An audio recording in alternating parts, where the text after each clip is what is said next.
My son bought his wife a house and then handed me the mortgage documents. You have saved enough, he said. It is time to help your family. I said no. They sued me for $900 or $1,000. And the judge asked me exactly one question. I am Gerald, but everyone calls me Jerry. I am 73 years old, and I spent 40 years as an industrial electrician crawling through crawl spaces and wiring factories, while my son Brandon sat playing video games. I thought I'd seen everything until the day I received a subpoena from my own flesh and blood. Before I continue this story, please let me know where you're watching from in the comments below. Hit like and subscribe if you have ever had to stand up to family members who thought your retirement fund was their personal piggy bank. It started on a humid Saturday afternoon in late July. I was driving my 2005 Ford F-150 down a street that smelled like money. The kind of money that is usually borrowed, not earned. This was a gated community in the suburbs of Chicago, where the lawns were manicured with scissors and the driveways were filled with cars that cost more than my first house. I checked the address again. It seemed impossible. 6 months ago, my son Brandon was asking me for gas money because he had been let go from his sales job for what he called restructuring, but what I knew was chronic lateness. Now he was inviting me to a housewarming party at a 5-bedroomed room mansion. I pulled my truck up to the curb. It is a good truck. It has rust on the wheel wells and a dent in the tailgate from a job site back in '98, but the engine runs like a clock. I parked it right behind a brand new silver Mercedes SUV that still had the temporary dealer plates on it. I had barely turned off the ignition when the front door swung open. It was Vanessa, my daughter-in-law. She did not smile. She did not wave. She marched down the driveway in heels that looked like weapons clicking sharply against the pavement. "Jerry," she said before I even opened my door, "you cannot park that thing here." I stepped out and adjusted my cap. "Good to see you too, Vanessa," I said. "Happy housewarming." She grimaced, looking at my truck like it was leaking raw sewage onto her pristine driveway. "Seriously, Jerry, the neighbors are going to talk." "Can you move it around the corner, maybe 2 streets over? We have important guests coming." I looked at the Mercedes. "Nice car?" I said, ignoring her request. "Is that yours?" Vanessa pined, smoothing her designer dress. "It is." Brandon surprised me with it last week. We needed something reliable for the new chapter of our love songs. I leaned against the door of my truck. Reliable is a 20-year-old Ford that has paid off Vanessa. Reliable is having money in the bank, not on your driveway. Speaking of which, how did you afford all of this? Vanessa crossed her arms. Her eyes narrowed. "We are investing in our future, Jerry. Brandon has some very exciting ventures taking off. You would understand if you had ever thought big. But you were always satisfied with being just a worker."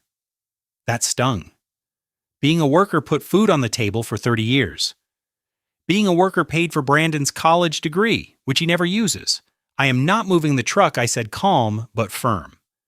If your neighbors are offended by a vehicle that has done an honest day's work, then they are not the kind of people I care about impressing. I grabbed the bottle of whiskey I had brought as a gift and walked past her. She let out a huff of frustration and pulled out her phone, probably to text Brandon that his embarrassing father had arrived. Walking up that driveway felt like walking into a trap. I just did not know yet how deep the pit was. Inside the house was cool and smelled of expensive candles. The foyer was 2 stories high with a chandelier that looked like it cost more than my annual pension. People were milling about holding wine glasses and laughing, that hollow laugh you hear at corporate mixers. I spotted Brandon near the kitchen island, which was covered in charcuterie boards. He was wearing a blazer over a t-shirt, trying to look like a tech billionaire. He saw me, and his smile faltered for a fraction of a second before he put on his showman face. "Dad," he boomed, coming over to clap me on the shoulder. "You made it." He did not hug me. He patted me like I was a client he was trying to close. "Quite a place you have here, son," I said, looking around. "5 bedrooms for 3 people. Isn't that a lot of cleaning?" Brandon laughed loud enough for his friends to hear. "We have a cleaning service, Dad. We are focusing our energy on growth, not scrubbing toilets. Come on, grab a drink. Let me introduce you to some people." He steered me toward a group of men who were discussing cryptocurrency and golf handicaps. "This is my father, Brandon," announced. "He was a master electrician back in the day. Real blue-collar, salt-of-the-earth stuff." The way he said it made me sound like a museum exhibit. One of the men, a guy with teeth that were too white, looked me up and down. "Cute," the man said. "Must be nice to work with your hands." "I pay a guy to change my light bulbs." I would not know where to start. They all laughed. Brandon laughed the hardest. I stared at the man. "It is not hard," I said. "You just have to be willing to get your hands dirty. It is amazing what you can build when you actually work for it." The laughter died down. Brandon cleared his throat. "Right. Well, Dad, why don't you go say hi to Jacob? He is in the game room." I found my grandson Jacob in a room that had 3 different gaming consoles and a television the size of a billboard. He is 8 years old and the only reason I tolerate Vanessa. "Grandpa," he yelled, dropping his controller and running to hug me. "Hey, buddy," I said, squeezing him tight. "This is a big house, huh?"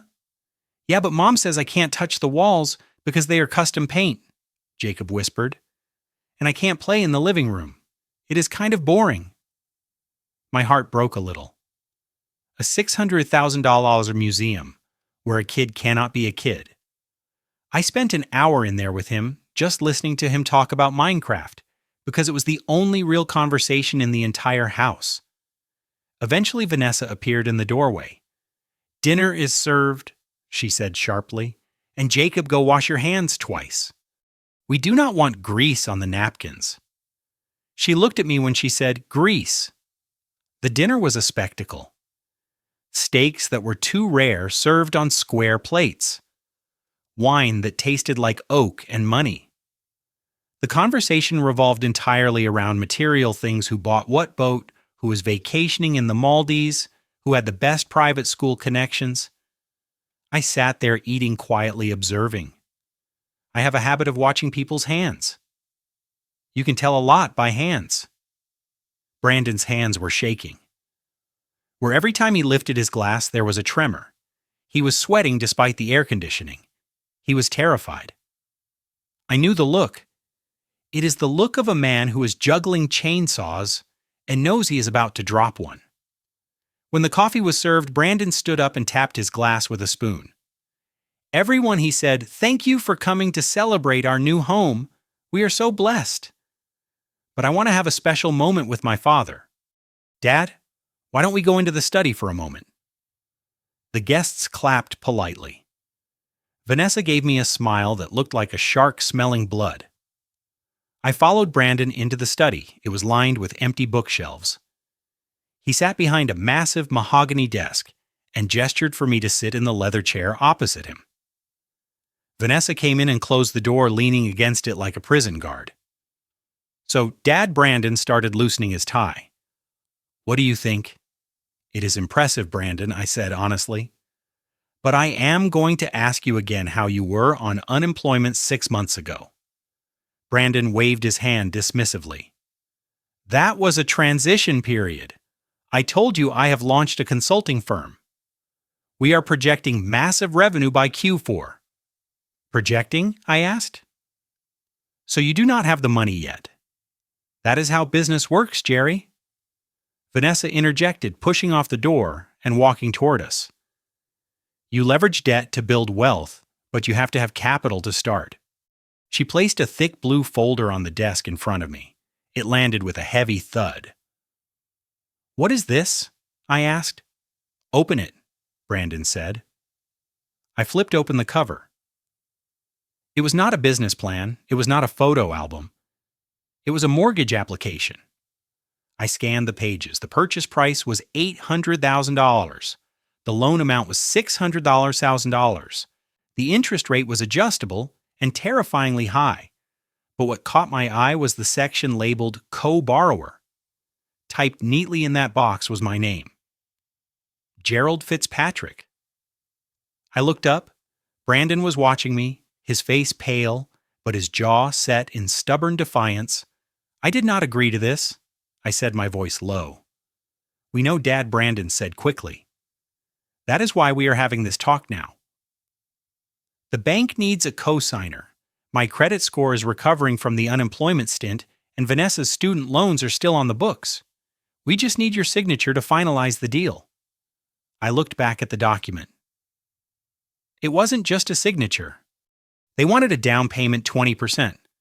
$120,000 also listed under source of funds gift from father. I closed the folder. No, I said. Vanessa stepped forward. Excuse me? I said no. I am not co-signing a $600,000 loan for a house you cannot afford, Brandon. And I am certainly not giving you $120,000 as a gift. Brandon stood up, slamming his hands on the desk. Dad, you have the money. I know you do. You sold the rental property in Ohio last year. You have your pension. You have Mom's life insurance money still sitting in bonds. You are sitting on a pile of cash and living like a pauper. That is my retirement, Brandon, I said, standing up to meet his eyes. I worked 40 years for that. That money is for my health care when I get too old to drive. It is for emergencies. It is not for buying a mansion to impress friends who do not care about you. It is for family, Vanessa hissed. She was standing right next to me now, close enough that I could smell her expensive perfume. You are selfish, Jerry. You are an old man living alone in a paid-off house. What are you going to do with that money? Take it to the grave. You have a duty to help your son. He is trying to build a legacy for your grandson. Do not bring Jacob into this, I warned. If you cared about Jacob, you would want him to grow up in a safe neighborhood, Brandon argued. You would want him to have the best. But no, you would rather hoard your pennies. I looked at my son. I saw the sweat on his forehead. I saw the desperation. Brandon, tell me the truth, I said. You already signed the purchase agreement, didn't you? You put down earnest money you did not have. He looked away. We closed on the house 10 days ago, Dad.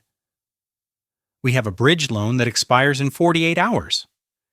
If we do not get the mortgage finalized with your down payment, we lose the house. We lose the deposit. We lose everything. So you bought a house you could not pay for assuming I would bail you out, I said. We assumed you would want to be a father, Brandon shouted. I reached for the glass of red wine Brandon had poured for me. It was a 2015 Cabernet, expensive and deep red. I looked at the white carpet beneath my boots. I looked at the folder on the desk. I looked at my son and his wife, who looked at me with such entitlement, such arrogance that it made my stomach turn. I am a father, I said quietly. Being a father means teaching your children not to touch a hot stove. If I pay this for you, I am just letting you burn down the whole kitchen. I tipped the glass. The dark red wine poured out in a steady stream, splashing onto the pristine white rug. It soaked in, spreading like a bloodstain. Vanessa shrieked, "Are you insane? That is a Persian rug." I placed the empty glass on the mahogany desk. I would rather burn my money in a barrel than give it to a pair of vultures like you. I turned and walked toward the door. Brandon scrambled around the desk. Dad, wait. You can't leave. We will be ruined. That sounds like a personal problem, I said without stopping. Vanessa's voice rang out shrill and vicious, stopping me with my hand on the doorknob. If you walk out that door, Jerry, you will never see Jacob again. The room went silent. I could hear the party chatter outside, but in the study, the air was sucked out of the room. I turned around slowly. Vanessa was smiling. It was a triumphant, ugly smile. You heard me? She said. We are the parents.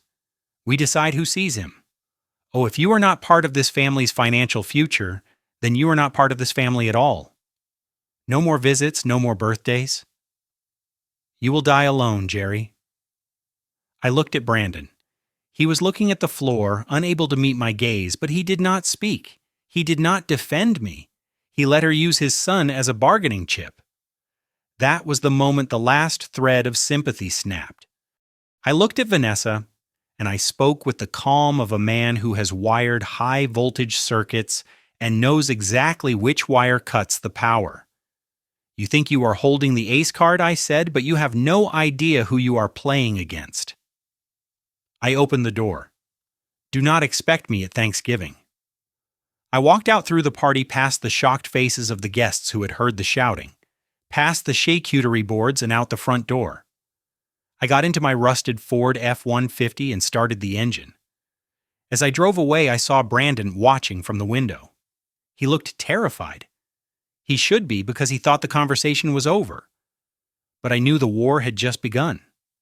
I drove home in silence, my hands gripping the steering wheel, until my knuckles turned white. The threat about Jacob echoed in my head. They thought they could break me with that. They thought I would come crawling back, checkbook in hand, begging to V my way back into my grandson's life. They underestimated me. I did not go home to sleep. I went home to prepare. I went straight to my home office, a small room off the kitchen that was piled high with manuals and schematics. I unlocked the filing cabinet in the corner. I pulled out my own financial records. Brandon was right about one thing. I had money. I had been investing in land since the 80s, buying up cheap lots outside the city when everyone else was buying fancy cars. I sold them to developers 10 years ago for a profit that would make Vanessa's head spin. But I also pulled out something else, a credit monitoring report I had received 3 days ago. I had ignored it thinking it was a glitch. It showed a drop in my credit score, a steep drop. I sat down at my computer and logged into the monitoring service. There were 3 new credit cards opened in my name in the last month, one from Amex, one from Chase, one from Citibank. The total balance on them was already $50,000. The billing address for the cards the mansion I had just left. My hands stopped shaking. A cold clarity washed over me. They hadn't just asked for the mortgage. They had already started stealing.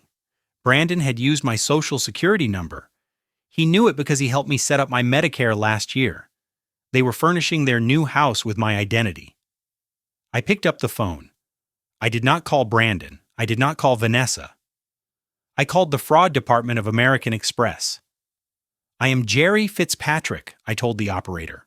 I want to report a case of identity theft. Who is the suspect? The operator asked. I looked at the photo on my desk. It was a picture of me and Brandon fishing when he was 10 years old. He looked so happy holding a small base. I turned the photo face down. The suspect is my son, I said. I spent the next 3 hours freezing every account, reporting every card, and locking down my credit. By the time I was done, it was 2:00 a.m. I poured myself a glass of cheap whiskey, the kind I actually like. I sat in my armchair in the dark. I knew what was coming. When those cards got declined, when the bridge loan expired, when the reality hit them, they would come for me. They would come with anger, and they would come with lawyers, and I would be ready. The next morning, Sunday, broke gray and rainy. My phone started ringing at 7:00 a.m. It was Brandon. I let it go to voicemail. It rang again, immediately and again. Then a text message popped up. Dad, what did you do? The card was declined at the movers. Call me now. I took a sip of coffee and deleted the message. I got dressed in my Sunday best. Not a suit, but a clean button-down and my good slacks. I drove to the police station. The officer at the desk was a guy I knew, Mike.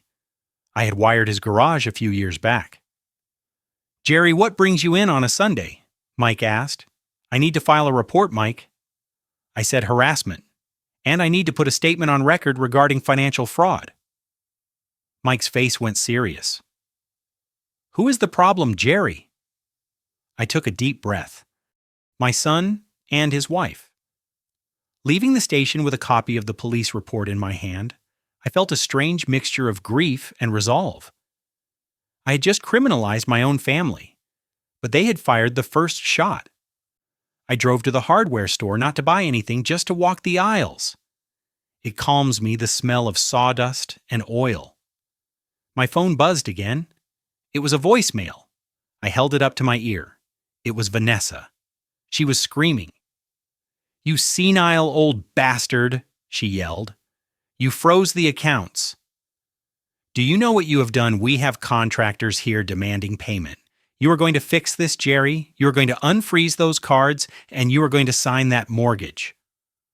Or so help me God. I will make sure you end up in a state-run nursing home, rotting in your own filth. We're going to sue you for everything you have. You think you can cut us off HES?" I saved the voicemail. Evidence. I went home and waited. I did not have to wait long. 2 days later, a sheriff's deputy knocked on my door. He looked uncomfortable. "Mr. Fitzpatrick," he asked. "Yes, son." He handed me a thick envelope. "You have been served, sir." I opened the envelope right there on the porch. It was a lawsuit. Plaintiffs Brandon and Vanessa Fitzpatrick, defendant Gerald Fitzpatrick. They were suing me for $900,000. The charges listed were insane: breach of oral contract, intentional infliction of emotional distress, promissory estoppel. They were claiming I had promised to buy them the house, that they had relied on my promise to their detriment, that my sudden refusal had caused Vanessa severe psychological trauma. I looked up at the deputy. "Rough day?" he asked. I looked at the lawsuit. I looked at the trees in my front yard, the trees I had planted with my late wife 30 years ago. I smiled. "Not yet, deputy," I said. "But it is about to get a whole lot rougher for someone else." I took the papers inside and called the one person I knew Brandon was terrified of: Ms. Conincade. She was the lawyer who handled my estate planning. She was 60 years old, wore sharp suits, and had a reputation for eating con artists for breakfast. "I need an appointment," I told her receptionist. "What is the nature of the inquiry war?" I said. "Civil war." I hung up the phone and sat at my kitchen table. I looked at the empty chair where my wife used to sit. "I am sorry, honey," I whispered. I tried to raise him right, but sometimes you have to prune the tree to save the roots. And I was about to cut off a very large branch. The next few months were going to be ugly, but I had a secret weapon. Brandon and Vanessa thought they were suing a helpless old man. They didn't know about the one piece of paper I had found in my files from 10 years ago. A piece of paper that proved everything they were claiming in that lawsuit was not just a lie, but a felony. I poured another coffee. Let them come. I was ready to burn it all down. The silence in my house was absolute. It was not the peaceful silence of a Sunday morning, but the heavy, suffocating silence of a tomb. For 3 days I called Brandon. The call went straight to voicemail. I called Vanessa. It did not even ring. It just disconnected. I was blocked, erased. It was as if I had never existed in their digital world. I sat at my kitchen table staring at the small box in my hands. It was wrapped in simple brown paper and tied with a piece of twine. Inside was a compass, not a plastic toy from a cereal box, but a genuine brass compass from World War II. My father had given it to me when I turned 8, and I had polished it until it shone like gold. I had been saving it for Jacob's 8th birthday, which was today. I knew I was not welcome at the mansion. I knew I was not going to be invited to the party with the clowns and the catered food. But I thought surely I could drop off a gift. Surely a father has the right to give his grandson a piece of family history. I was wrong. I got into my truck and drove to Jacob's private school. It was a sprawling brick complex with iron gates and security cameras that swiveled to follow you as you approached. I had wired the gymnasium there 15 years ago. I knew every conduit in the building. I parked in the visitor lot and walked toward the main office.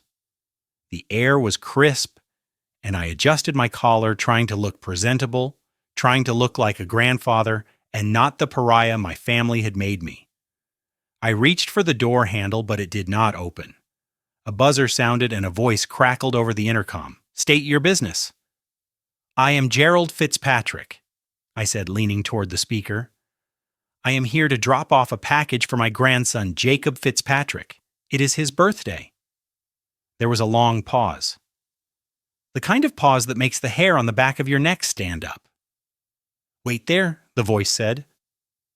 I waited. 5 minutes passed. Then 10. Parents walked past me, eyeing the old man standing alone by the door, clutching a small brown box. I felt their judgment like a physical weight. Finally, the heavy metal door clicked open. A man stepped out. He was not the receptionist.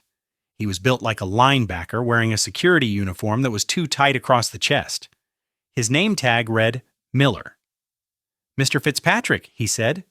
His voice was flat professional and completely devoid of warmth. "Yes?" I said, stepping forward. "I just need to leave this for Jacob." He held up a hand, stopping me in my tracks.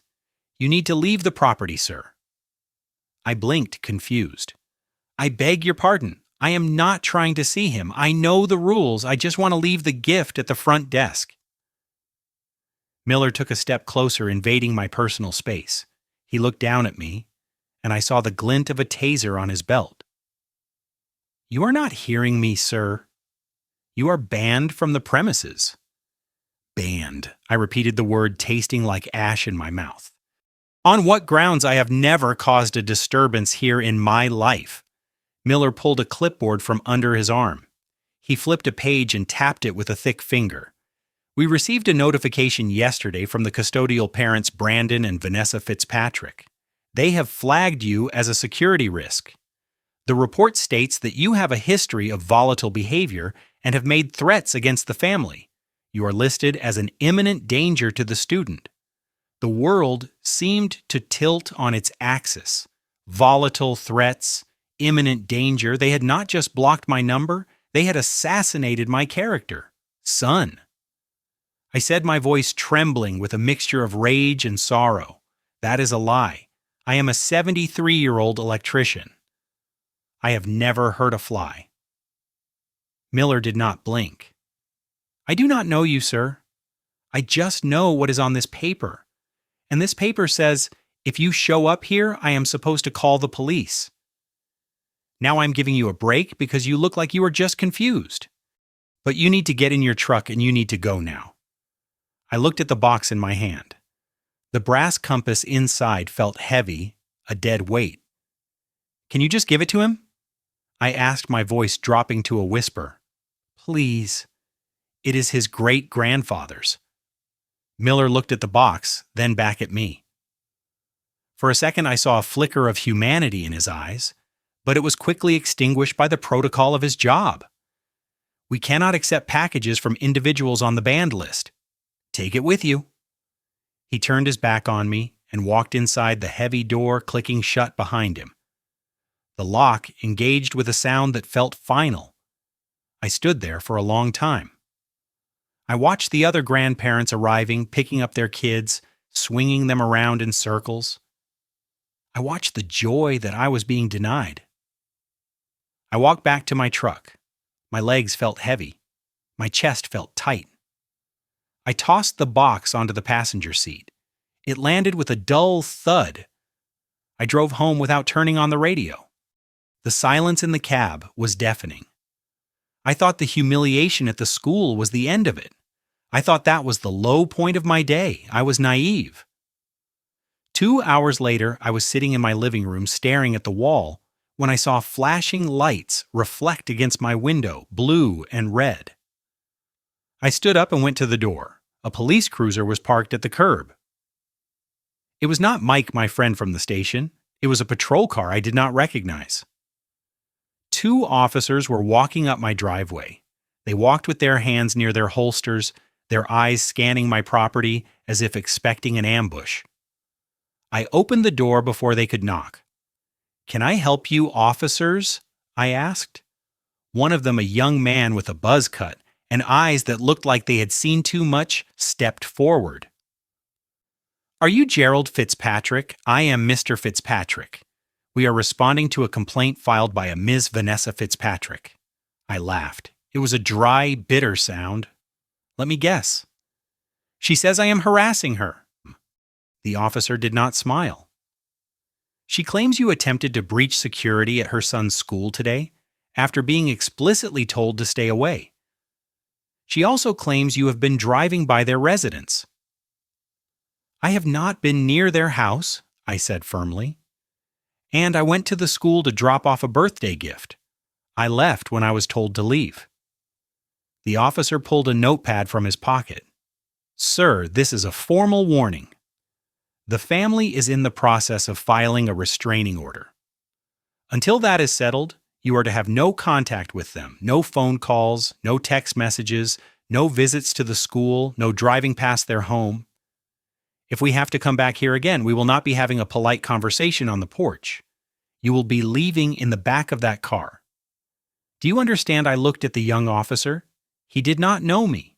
He did not know that I had wired the station he worked out of. He did not know that I had spent 40 years building a reputation as a man of his word. All he knew was the story Vanessa had spun. To him, I was just a crazy old man who wouldn't let go. "I understand," I said, my voice cold. "Good," the officer said. "Stay home, Mr. Fitzpatrick. Watch some TV. Leave them alone." They turned and walked back to their cruiser. I watched them go. I watched them drive away, leaving me alone in my house with the curtains drawn. I sat back down in my armchair. The adrenaline was fading, leaving behind a cold clarity. This was not a temper tantrum. This was not a family spat that would blow over by Thanksgiving. This was a siege. Vanessa and Brandon were not just mad. They were methodical. They were building a paper trail, the report at the school, the call to the police, the accusations of violence. They were creating a history, a documented timeline of instability. Why would they do that? Why go to such lengths just to cut me off? And then it hit me. They did not just want me out of their lives. They wanted leverage. If they could prove I was unstable, if they could come as a danger to myself or others, they could do more than just get a restraining order. They could make a play for guardianship. They could try to take control of my assets legally by claiming I was unfit. The realization made my blood run cold. They were playing the long game. They were setting the stage to declare me incompetent. I looked at the phone on the table. It was silent. They had blocked me, but they were watching me. They were waiting for me to explode. They were waiting for me to drive over there and scream and pound on the door so they could call the cops and say, "See, we told you he is crazy." I picked up the compass from the table. I ran my thumb over the cool brass. "It points north," I whispered to the empty room. It always finds the true path.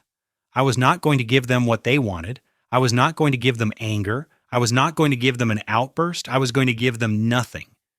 I stood up and walked to my desk. I pulled out a fresh notebook. I wrote down the date. I wrote down the time. I wrote down the name of the security guard Miller. I wrote down the badge numbers of the police officers. I documented everything. If they wanted a paper trail, I would give them a library. I poured myself a glass of water. My hand was steady now. The shock had worn off. The grief was still there, a heavy stone in my gut, but it was being pushed down by something stronger. Resolve. They thought they were dealing with a lonely old man who would crumble under the pressure. They thought isolation would break me. But I spent 20 years working in high-voltage cages where one wrong move meant death. I know how to focus when the air is humming with danger. I looked out the window at the darkening street. "You want to play games, Brandon?" I said softly. "You want to use the law against your own father? Fine. But you forgot one thing, son. I taught you how to fish. I taught you how to throw a ball. But I never taught you how to fight a war. and you are about to learn that lesson the hard way. I closed the notebook. Tomorrow I would not go to the school. I would not go to their house. Tomorrow I would go to the bank. And then I would go to a lawyer because if they wanted to paint me as a villain, I might as well start acting like a formidable one. The phone rang, suddenly breaking the silence. I looked at the caller ID. It was Brandon. I stared at the screen. Why was he calling now after sending the police to my door? I let it ring once, twice, 3 times. Then I picked it up, but I did not say a word. I just listened. Dad Brandon's voice was slurred. He sounded drunk. Dad, are you there? Look, you pushed us to this. You made us do this. The cops said they warned you. Just unfreeze the cards, Dad. Unfreeze them and sign the papers, and this all goes away. We can be a family again. Vanessa is willing to forgive you if you just do the right thing. Don't make us ruin you. I listened to his breathing. I listened to the threat wrapped in a whine. I did not speak. I simply pressed the red button and ended the call. He had just confirmed everything. They were hurting.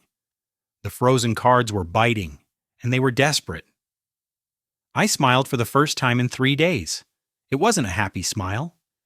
It was the smile of a man who just realized his opponent has a glass jaw. I turned off the lights and went to bed.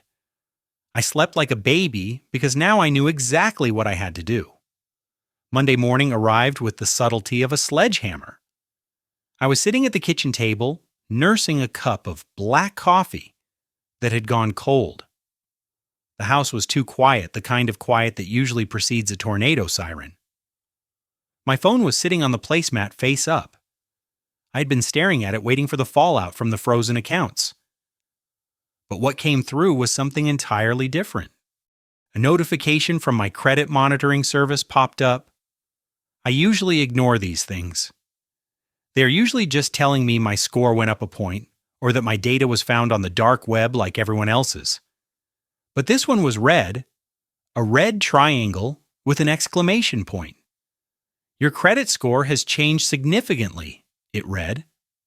I tapped the screen. The app loaded slowly, the little spinning wheel mocking my patience. When the number finally appeared, I thought my glasses were dirty. I took them off, wiped them on my flannel shirt, and put them back on. The number had not changed 520. I stared at it. For 40 years, I had prided myself on an 800 credit score. It was a badge of honor. It meant I paid my bills. It meant my word was bond. It meant I owed no man anything. Now it said 520.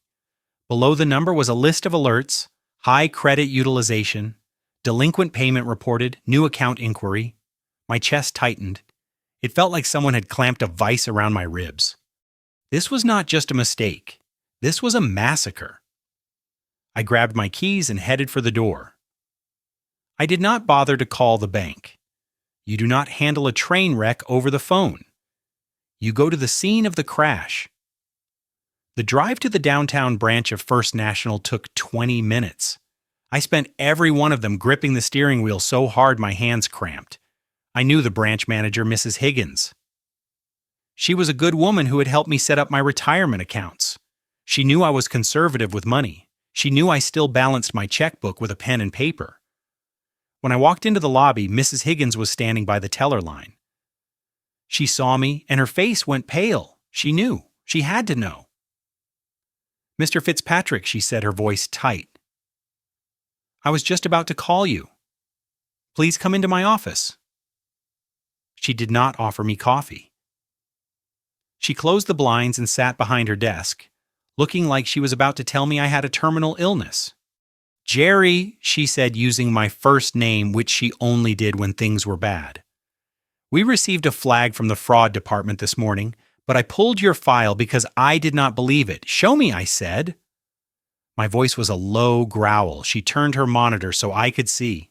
There they were. 3 credit cards, not the ones I had in my wallet. These were new. A Platinum Amex, a Chase Sapphire Reserve, a luxury retail card for a high-end furniture store. Opened 4 weeks ago. Mrs. Higgins said, pointing to the dates. Right around the time you mentioned your son was moving, the total balance across all 3 cards was $52,000. They were maxed out. Every single penny of credit limit had been used. Print the statements, I said. Mrs. Higgins hit a button. The printer word, it spat out page after page of paper. It took a full minute for it to finish. I took the stack of warm paper and started reading. It was a catalog of greed. $14,000 at a custom furniture store in the city. $7,000 at an electronics warehouse. $3,000 at a designer clothing boutique. $500 for a dinner at a steakhouse. I ran my finger down the list. Italian leather sectional, 80 an OLED television crystal chandelier. They had furnished their entire mansion on my back. I felt a wave of nausea. It wasn't the money. The bank would cover fraud. It was the intimacy of the theft. These weren't charges from a stranger in a foreign country hacking my account. These were charges made by a man who had sat at my dinner table, a man I had taught to ride a bike. Look at the applications, Mrs. Higgins said softly, sliding another piece of paper across the desk. I looked. The applications were digital, but the information was precise. My full name, my current address, my annual income calculated to the penny based on my pension and investment returns. And there it was, the key to the vault, my social security number. I stared at the 9 digits. I knew exactly when he got it. 6 months ago, when I was switching my supplemental health insurance, Brandon had offered to help me navigate the website. He said the forms were confusing. He said, "Let me handle the data entry." "Dad, you just relax." I had thanked him. I had told him he was a good son for helping his old man. He had typed those numbers into his phone, not the computer. I remembered it now. He had saved it. He had kept it like a spare key, waiting for the right moment to unlock the door and rob me blind. "He stole my identity," I whispered. The words tasted like bile. Mrs. Higgins nodded slowly. "It appears so, Jerry. The IP address used to open these accounts traces back to a residential address in the new development. Your son's address." I leaned back in the chair. The room was spinning slightly. "This is a federal crime," she said gently. "Identity theft wire fraud. If we file these affidavit, Jerry, the bank is required by law to refer this to the authorities. There will be an investigation." She was giving me an out. She was asking without asking if I wanted to protect him, if I wanted to eat the $50,000 and save my son from prison. I looked at the statements again. I looked at the date of the steakhouse dinner. It was 2 nights ago. The same night I had walked out of his house. After I left, after I told him no, he went out and spent $500 of my money on a steak. He was not sorry. He was not desperate. He was entitled. He thought I was a resource, a mine to be stripped until it was empty. I looked at Mrs. Higgins. "Where do I sign?" She pulled out a stack of forms, affidavit of fraud dispute resolutions. I signed my name over and over again. Gerald Fitzpatrick. Gerald Fitzpatrick. With every signature, I was tightening a noose around my son's neck. But he was the one who had kicked the chair out from under himself. When I finished, Mrs. Higgins gathered the papers. "We will scrub these from your credit report, Jerry," she said. "It will take about 30 days for your score to bounce back. The investigation will start immediately." "Thank you," I said, standing up. "Jerry," she hesitated. "Once this starts, it is like a train. You cannot stop it. The police will be involved. The credit bureau's credit among Chiho. The Secret Service sometimes gets involved with wire fraud this size. Are you sure you are ready for this?" I put my hat back on. "He stole my name, Mrs. Higgins." "He stole 50 years of my good name to buy a leather sofa. I am not the one who needs to be ready." I walked out of the bank into the bright morning sun. The world looked different than it had an hour ago. The colors were sharper. The noise of the traffic was louder. I got into my truck and sat there for a moment. My phone buzzed. It was a notification from my email. Credit alert. New inquiry blocked. They were trying again. Even now at 10 euro in the morning on a Monday, they were trying to open another card. Probably to pay the movers or the caterers. But I had locked the gate. I started the engine. I did not go home. I had one more stop to make. If I was going to war, I needed a general. I drove to the law offices of Concade and Associates. It was a brick building near the courthouse. Ms. Concade had handled my will 10 years ago when my wife passed. She was a woman who did not believe in small talk. I did not have an appointment, but the receptionist saw the look on my face and buzzed me straight back. Miss Concade was sitting behind a glass desk that looked like a sheet of ice. She was wearing a gray suit, and her reading glasses were perched on the end of her nose. "Jerry," she said, "you look like you just found a body." I sat down and tossed the folder Mrs. Higgins had given me onto her desk. The credit statements slid out, fanning across the glass. "I did not find a body," I said. "I found a rat." She picked up the papers, scanning them with eyes that missed nothing. She saw the amounts. She saw the dates. She saw the fraudulent applications. "Your son," she stated. It was not a question. "My son and his wife," I corrected. She took off her glasses. "They sued you yet?" "Not yet," I said, "but they threatened to. And the police served me with a harassment warning yesterday because I tried to give my grandson a birthday present." Miss Concade let out a short, sharp laugh. It was a terrifying sound. "They are aggressive," she said. "Stupid, but aggressive. They are trying to shock and awe you into compliance. They think you are a soft target."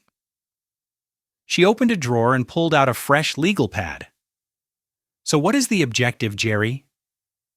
Do you want a settlement? Do you want them to just go away? Or do you want to teach them a lesson?" I looked at the framed degrees on her wall. I looked at the city skyline out her window.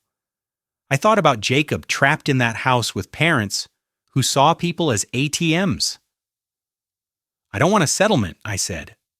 "I want them to understand that they picked the wrong old man to push around." Ms. Concade smiled. It was the smile of a shark that just saw a swimmer fall off a boat. "Good," she said. "Because if they filed a harassment claim against you, they opened the door. We are going to countersue, but we are going to wait." "Wait for what?" I asked. "We wait for them to make the first move in civil court," she said. "Let them sue you for the house money. Let them put it on public record. Let them swear under oath that you promised them this money. Because once they do that, combined with this identity theft, we have them on perjury and fraud and elder abuse." She tapped her pen on the desk. "We are going to let them build their own trap, Jerry, and then we are going to let them walk right into it." I left her office feeling lighter. The anger was still there, burning in my gut like a coal fire, but the fear was gone. They had numbers. They had threats. But I had the truth and I had the receipts. I drove home and parked my truck in the driveway. I walked into my house, which was paid for. I sat on my sofa, which was paid for. I watched my TV, which was 10 years old and paid for. I was not rich in the way they wanted to be. I did not have gold leaf on my walls, but I was free. And soon they were going to learn exactly how expensive their lifestyle really was. My phone rang again. It was Brandon. I looked at the screen. I could picture him panic in his eyes, trying to figure out why the credit card application had been denied, why the wells were running dry. I answered it. "Dad!" he shouted. His voice was cracking. "Dad, what is going on?"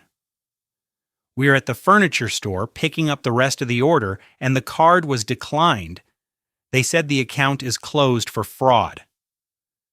"Did you do this?" "Hello, Brandon," I said, my voice steady. "Fix this, Dad. Fix this right now." Vanessa is freaking out. We have people coming over tonight. We need that furniture. You have furniture, son? I said, you bought $14,000 worth of it last week. I saw the statement. There was a pause, a heavy, guilty silence.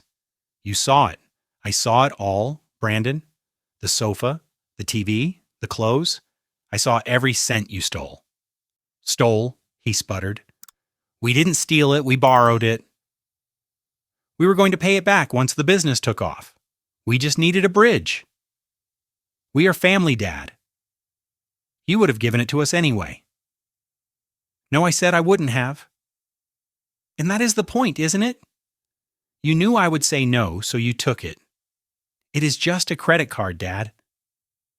Do not be dramatic. We will pay the minimums. Just call the bank and tell them it was a mistake. Tell them you authorized it. If you don't, we are going to have legal problems. You already have legal problems, Brandon, I said. What does that mean?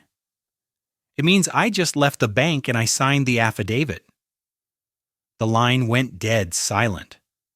I could hear him breathing. I could hear the background noise of a store, the beeping of a register. You signed them, he whispered. I signed them. You sent your own son to jail. I did not send you anywhere, Brandon.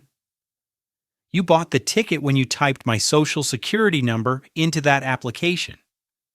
You are a monster, he screamed. You are a bitter, lonely old monster. You want to play hardball? Fine. You want war? You got it. You will never see Jacob again. And we are going to sue you until you are living in a cardboard box. He hung up. I put the phone down on the table. The house was quiet again, but this time it wasn't the silence of a victim. It was the silence of a man who had just locked the ammunition locker and was waiting for the enemy to charge. They were coming, and I was ready. I did not go straight home after leaving the law office. I had one more call to make. Miss Consincate had advised me to keep my head down, but my gut told me I needed more than just a shield. I needed ammunition.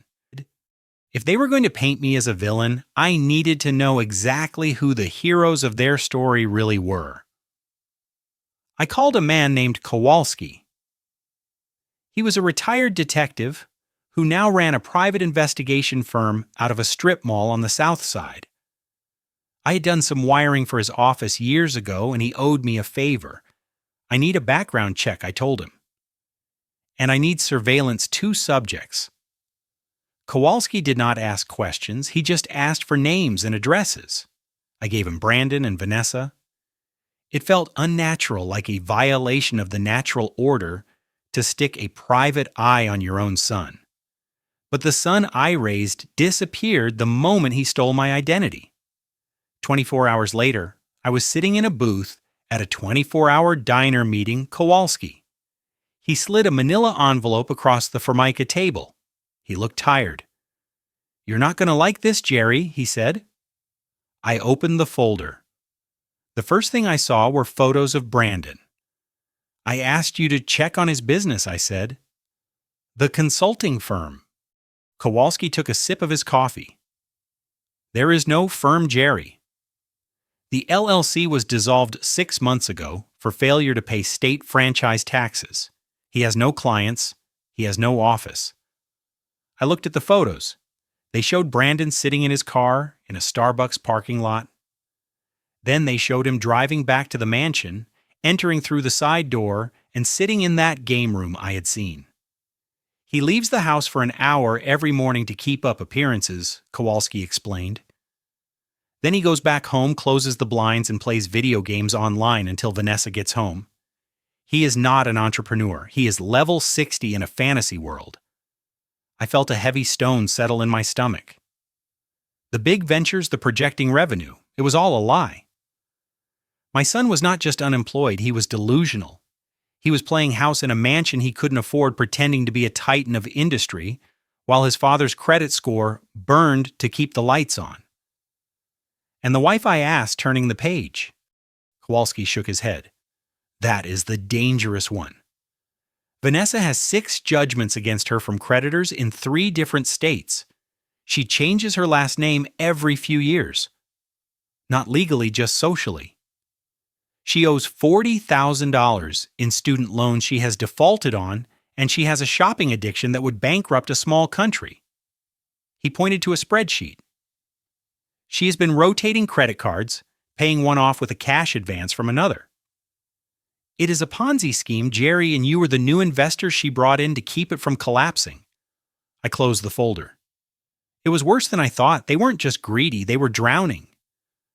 They were standing on a trap door with a noose around their necks. And instead of asking for a ladder, they tried to steal the floorboards from under me. "Thank you, Kowalski," I said. I paid him in cash and walked out to my truck. I sat there for a long time watching the traffic pass. I realized then that there was no reasoning with them. You cannot reason with people who are living in a hallucination. Brandon believed his own lies.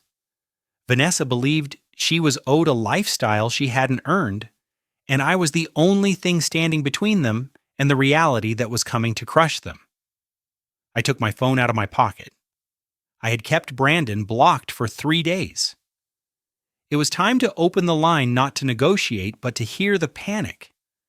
I needed to know how close to the edge they were. I unblocked his number. It took less than 10 minutes. The phone rang. It was Brandon. I answered it on the second ring. "Hello, son," I said. "Dad," he screamed. The sound was distorted by the sheer volume of his rage. "You froze the accounts. You actually froze them. Do you have any idea what you have done?" "I assume I stopped you from buying more things you cannot afford," I said calmly. "We are at the dealership," Brandon shouted. We were picking up the lease on the second car. They cut up the car, Dad. They cut it up in front of the salesman. It was humiliating. Vanessa's in the bathroom crying. "Good," I said. "Maybe she will learn that tears do not pay the bills." "You are a sad, bitter old man," Brandon spat. "You are sitting on a pile of money, and you are enjoying watching us struggle. I tried to do this the nice way. I tried to honor you. I tried to let you be part of our success." "Success?" I interrupted. "You mean the consulting firm that does not exist?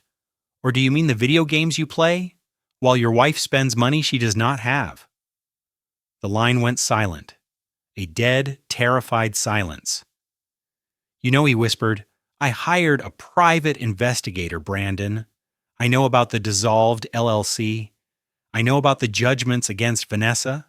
I know you are unemployed. I know everything." There was a sound on the other end like a wounded animal. Then the anger returned, but it was different now. It was sharp and cornered.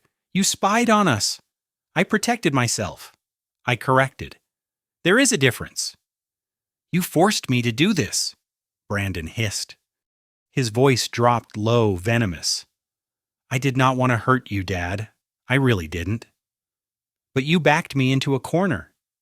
You humiliated my wife. You stalked us. And now you have cut off our lifeline. I did not force you to steal my identity." "Brandon, we are done talking." He said, "You think you are smart because you have a few dollars in the bank, but you do not know how the world works anymore. You are obsolete." I waited. I let him vent. I let him dig the hole deeper. "We spoke to a lawyer this morning, Dad. A real shark.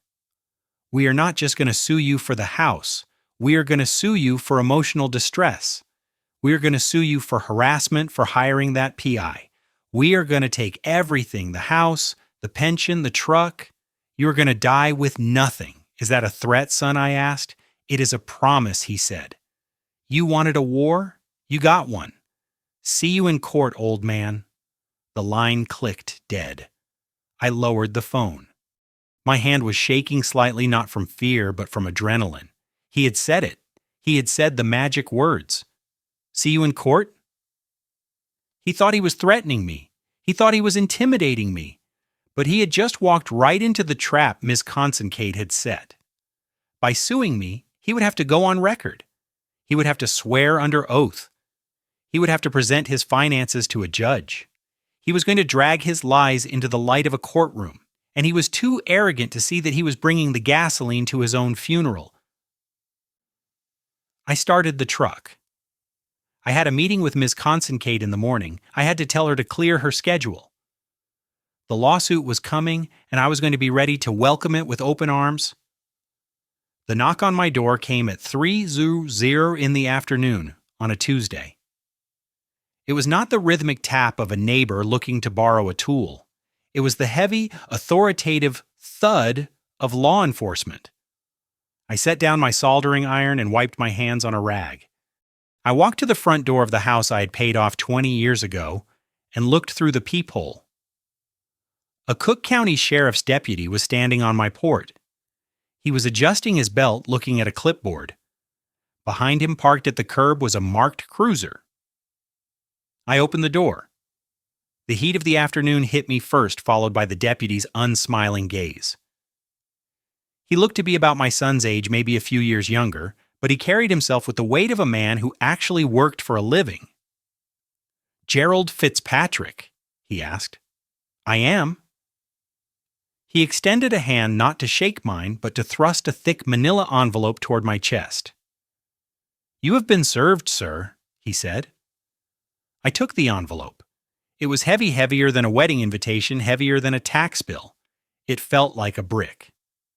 "Have a nice day," the deputy said, turning on his heel and walking back to his car. He did not look back. He knew what was in the envelope. He served papers like this every day to deadbeat dads and bankrupt business owners. He probably thought I was just another old man who had stopped paying his bills. I closed the door and locked it. I carried the envelope to the kitchen table and sat down. I put on my reading glasses. I took a pocket knife and slit the top of the envelope open. I pulled out a stack of papers that was nearly an inch thick. The paper was crisp and white, legally bonded. The first page was a summons. Superior Court of Cook County. Plaintiffs Brandon Fitzpatrick and Vanessa Fitzpatrick. Defendant Gerald Fitzpatrick. I stared at the names. My son, my daughter-in-law suing me. It was one thing to hear the threat over the phone screamed in a drunken rage. It was another thing entirely to see it printed in black ink on court documents. It made it real. It made it cold. I turned the page to the complaint. It was 40 pages long. 40 pages of lies, fabricated realities, and twisted memories designed to strip me of everything I had worked for since I was 18 years old. I began to read. Count 1, breach of oral contract. The lawsuit claimed that 5 years ago, at a 4th of July barbecue, I had verbally promised Brandon that I would purchase a home for him and his future family upon his marriage. It stated that this promise was made in the presence of witnesses, although it did not name them. It claimed that Brandon and Vanessa had relied on this promise to their detriment, making life decisions and career choices based on the expectation of this future asset. I remembered that barbecue. I remembered handing Brandon a beer and telling him that if he worked hard and saved his money, I would help him with the closing costs one day. Closing costs may be $5,000, not a $600,000 mansion. But in their version of reality, my encouragement had become a binding legal contract. They were twisting a father's hope into a debtor's obligation. I kept reading. It got worse. Count 2, promissory estoppel. This was a legal term I knew from my days contracting. It meant you could not back out of a promise if the other person had already acted on it. The lawsuit claimed that Brandon had turned down lucrative job offers in other states because I had insisted he stay close to home with the promise of housing security. Lucrative job offers. The boy had been fired from a telemarketing firm and a car dealership. The only thing he had turned down was hard work. But on paper, he sounded like a rising executive who had sacrificed his career for his aging father. Count 3, intentional infliction of emotional distress. This section was clearly written by Vanessa. It was a masterpiece of fiction. It claimed that my sudden and malicious withdrawal of financial support, coupled with my erratic and threatening behavior, had caused her severe psychological trauma. It listed symptoms: insomnia, anxiety, panic attacks, inability to perform marital duties. It claimed that my actions at the housewarming party, pouring the wine on the rug, were a calculated act of intimidation designed to humiliate and terrorize them. I read the paragraph describing the wine incident 3 times. The defendant, with malice aforethought, destroyed personal property and verbally assaulted the plaintiffs in front of their peers, causing irreparable reputational damage and social ostracization. They made me sound like a monster, a violent, unhinged tyrant who got off on destroying his children's happiness. Then I got to the end, the prayer for relief. This is the part where they tell the judge what they want. I looked at the numbers and I actually laughed. It was a short, dry bark of a laugh that echoed in the empty kitchen. They were demanding specific performance, which meant they wanted the court to force me to sign the mortgage and pay the down payment of $120,000. But that was just the start. They wanted $300 or $1,000 in compensatory damages for the alleged breach of contract and the financial losses they incurred by entering into a purchase agreement they could not fulfill without my funding. They wanted $150,000 for emotional distress, $75,000 for Vanessa, $75,000 for Brandon. They wanted $100,000 in punitive damages to punish me for my malicious conduct. And they wanted me to pay their legal fees, which they estimated would be another $50,000. I did the math in my head: $900,000. They were suing me for almost $1 million. They were not just trying to get the house, they were trying to wipe me out. They wanted my savings, they wanted my retirement accounts, they wanted the equity in my own home. They wanted to strip me down to the studs and leave me with nothing but the clothes on my back. I looked at the signature at the bottom of the complaint. Attorney at Law Jonathan Snyder. I knew the name. He was a billboard lawyer. The kind of guy who put his face on the side of buses with slogans like, "We fight for you." He was a shark, but he was a bottom feeder. He made his money by filing frivolous lawsuits and hoping the other side would settle just to make it go away. He was betting that I was a scared old man. He was betting that I would see these numbers, see these accusations, and panic. He thought I would call Brandon crying and begging to settle. He thought I would write a check for the house just to stop the bleeding. I set the papers down on the table. My hand was shaking, but not from fear, from rage. A cold, hard rage that settled in my gut like a stone. This was not a cry for help. This was an assassination attempt. My son was trying to kill my future to pay for his present. I looked around my kitchen. I saw the coffee maker I had fixed 3 times. I saw the linoleum floor I had laid myself. I saw the life I had built with my own 2 hands. And I realized that the son I loved was gone. The boy I had taken fishing, the boy I had taught to drive, was dead. He had been replaced by this stranger, this parasite, who would sign his name to a document accusing his father of psychological torture just to get a swimming pool. I picked up the phone. I did not call Brandon. There was nothing left to say to him. You do not negotiate with a terrorist who has a gun to your head. I dialed Miss Consincade's office. "It is Jerry," I said when the receptionist answered. "Hold, please." A moment later, Miss Consincade was on the line. "Did you get it?" she asked. "I got it," I said. "How bad is it?" "They want $900,000, I said. "B, breach of contract, emotional distress. They hired Snyder." I heard a sharp intake of breath on the other end, then a low hum of satisfaction. "Sender," she said, "he is sloppy. He likes big numbers because they scare people, but he does not do his homework." "What do?" I asked. "You do nothing," she said. "You do not call them. You do not email them. You bring that packet to my office tomorrow morning at 8:00. We are going to draft a response. And Jerry, yes, bring your checkbook. We are going to need to hire a forensic accountant. If they want to claim financial damages, We are going to audit every dime they have ever spent. We are going to turn their financial lives inside out." "I understand," I said. And one more thing she added. Her voice was softer now, less like a lawyer and more like a friend. "I am sorry, Jerry. I know this hurts." "It does," I admitted. "But the part that hurts is dead now. Now it is just business." I hung up the phone. I looked at the 40 pages of lies sitting on my table.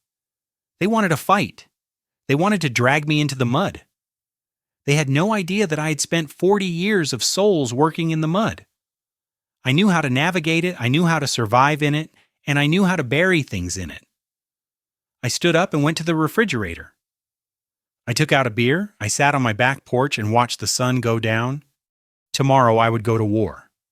But tonight I was going to mourn the loss of my son, because when I walked into that courtroom, I could not see him as my child anymore. I had to see him as the plaintiff, the enemy, and I had to destroy him. The envelope looked innocent enough sitting in my mailbox, sandwiched between a flyer for gutter cleaning and a coupon for pizza. It was smaller than the lawsuit packet, but the return address was the same. The law offices of Jonathan Snyder. It had been 24 hours since I was served with the $900,000 complaint. I had barely slept. I had spent the night pacing my living room, listening to the house settle, listening to the ghosts of 40 years of family life. I took the letter to the back porch. I sat in the rocking chair my wife had bought at a flea market in 1990. The sun was shining, but the air felt cold. I used my thumb to rip open the flap. Inside was a single sheet of heavy cream-colored paper. It was not a court document. It was a letter. It was titled Settlement Offer and Mutual Release. I began to read. Snyder's writing style was oily, dripping with fake concern. He wrote that his clients, my son and his wife, were devastated by the breakdown of our relationship. He wrote that they wanted to avoid the pain and public spectacle of a trial. He wrote that they were willing to be generous. Generous. That was the word he used. I skipped to the paragraph labeled Terms of Settlement. In exchange for the immediate dismissal of the lawsuit with prejudice and a full release of all claims against the defendant, the plaintiffs proposed the following.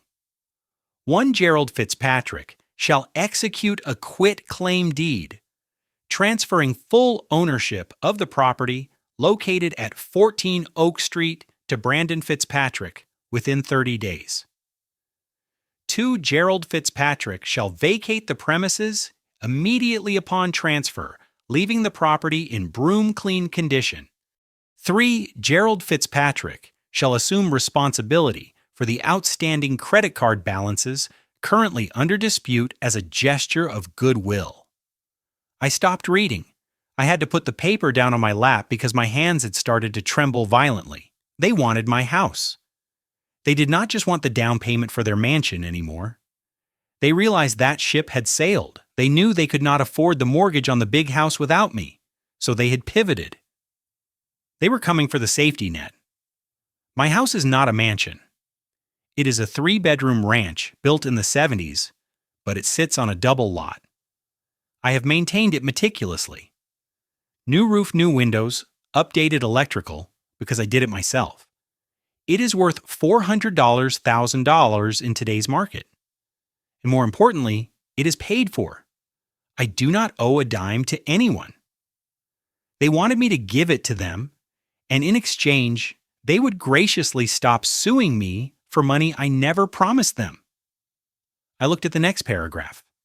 We understand this transition may be difficult for Mr. Fitzpatrick. Therefore, Brandon and Vanessa are willing to assist in locating a suitable state-ass assisted living facility for the defendant, ensuring he receives the care he requires. State-ass assisted living facility. The words hung in the air like smoke. They did not just want my assets. They wanted me gone. They wanted to take the home I had built, the home where I raised my son, the home where my wife took her last breath. And they wanted to trade it for a cot in a hallway in some underfunded nursing home. They wanted to warehouse me. They wanted to stick me somewhere out of sight where I could rot quietly while they moved into my house, sold my furniture, and lived off the equity I had spent a lifetime building. This was not a negotiation. This was an eviction notice from my own life. The anger that had been burning in my gut for days suddenly went out. It was extinguished completely. In its place, something else took root, something cold and hard and very, very quiet. It was the feeling you get when you are working on a live panel and you realize you are one slip away from electrocution. Fear vanishes. Emotion vanishes. All that is left is focus. Survival. I looked at the letter again. I looked at the signature. I looked at the sheer audacity of it. For the last week I had been grieving. I had been mourning the loss of the relationship with my son. I had been asking myself where I went wrong. I had been wondering if I was too hard on him, if I should have just written the check. But reading that sentence about the state-assisted living facility killed the grief. You cannot grieve for someone who is trying to kill you. And make no mistake, this was an attempt on my life. Taking a man's home, taking his independence, taking his dignity, that is a death sentence. They were banking on my fear. They thought I was a scared old man who would see the lawsuit, see the big numbers and panic. They thought I would sign over the deed just to make the nightmare stop. They thought I would be grateful for their help in finding a nursing home. They had forgotten who I was. I am not just a father. I am a master electrician. I solve problems for a living, and I solve them by finding the fault in the circuit and cutting it out. I folded the letter carefully. I put it back in the envelope. I stood up and walked into the kitchen. I made myself a sandwich. I ate it standing over the sink. I needed fuel. Then I walked into my office. I unlocked the safe. I pulled out the file I had prepared for Miss Kincaid, the credit card statements, the affidavit of fraud, the police report, but I added one more thing to the stack. It was a folder I hadn't opened in 10 years. It was dusty. Inside were carbon copies of documents from when Brandon was 28 years old. Back then, he had tried to start a landscaping business. He needed a truck. His credit was bad even then. He asked me to co-sign. I had refused to co-sign, but I had loaned him the money, $20,000. We had signed a contract, a formal promissory note. He was supposed to pay me back in monthly installments. He paid twice, then he stopped. I never pressed him for it. I let it slide because he was my son and he was struggling. I wrote it off in my heart as a gift, but I never wrote it off on paper. And right underneath that promissory note was something even more important. It was a sworn statement Brandon had signed for a background check for a job he applied for 5 years ago, a job that required a security clearance. In that statement, he had to list all his debts and assets. He had listed the $20,000 he owed me. He had acknowledged the debt under penalty of perjury, and he had listed something else. He had listed a bank account in the Cayman Islands, an account he claimed held $50,000. I remembered asking him about it. He had laughed and said it was just a place to park some crypto earnings. I looked at the date if he had $50,000 offshore 5 years ago, and he never paid me back, and he was now claiming poverty while buying a mansion. Miss Kincaid was going to have a field day. I put the folder in my bag. I grabbed my keys. I did not call Brandon. I did not call Snyder. I drove straight to Miss Kincaid's office. When I walked in, the receptionist looked up. "Mr. Fitzpatrick," she said. "You are early. Your appointment isn't until tomorrow." "I know," I said. My voice was steady, calm. "But the situation has changed." "How so?" she asked. "They sent a ransom note," I said, holding up the letter, "and I have decided not to pay the hostage takers." Miss Kincaid came out of her office. She saw the look on my face. She saw the letter in my hand. "Come in, Jerry," she said. I walked into her office and sat down. "I am done being sad." "Miss Kincaid," I said, "I am done being a father." She nodded slowly. "What do you want to do?" I slid the settlement offer across the desk. "I want a counteroffer," I said. She read the letter. Her eyebrows went up. Then they went down. Her face hardened. "They want your house," she said softly. "They want me dead," I corrected. "They want to bury me so they can spend my money." I reached into my bag and pulled out the old file, the promissory note, the security clearance document. "And I want you to use this," I said. She opened the file. She read the promissory note. She read the security clearance form. Her eyes widened. "Jerry, do you know what this is?" she asked. "I do," I said. "It is leverage. It is more than that." She said, "If he swore to the federal government that he had offshore assets, and he is now swearing to a state court that he is broke because of you, that is perjury," I finished. "And tax evasion," she added. She looked at me. "If we use this Jerry, we are not just winning a lawsuit. We are dropping a nuke on his life.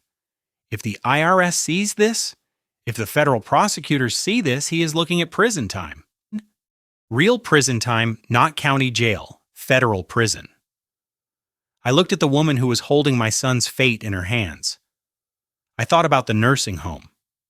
I thought about the fraud. I thought about Jacob being raised by people who would sell their own father for a swimming pool. "Do it," I said. Ms. Kincaid closed the folder. "Okay, Jerry, we are going to draft a response. We are going to decline their generous offer, and we are going to file a counterclaim for the $20,000 plus interest plus damages for the identity theft." And then I said, and then she smiled a cold, shark-like smile. "And then we are going to initiate the discovery phase.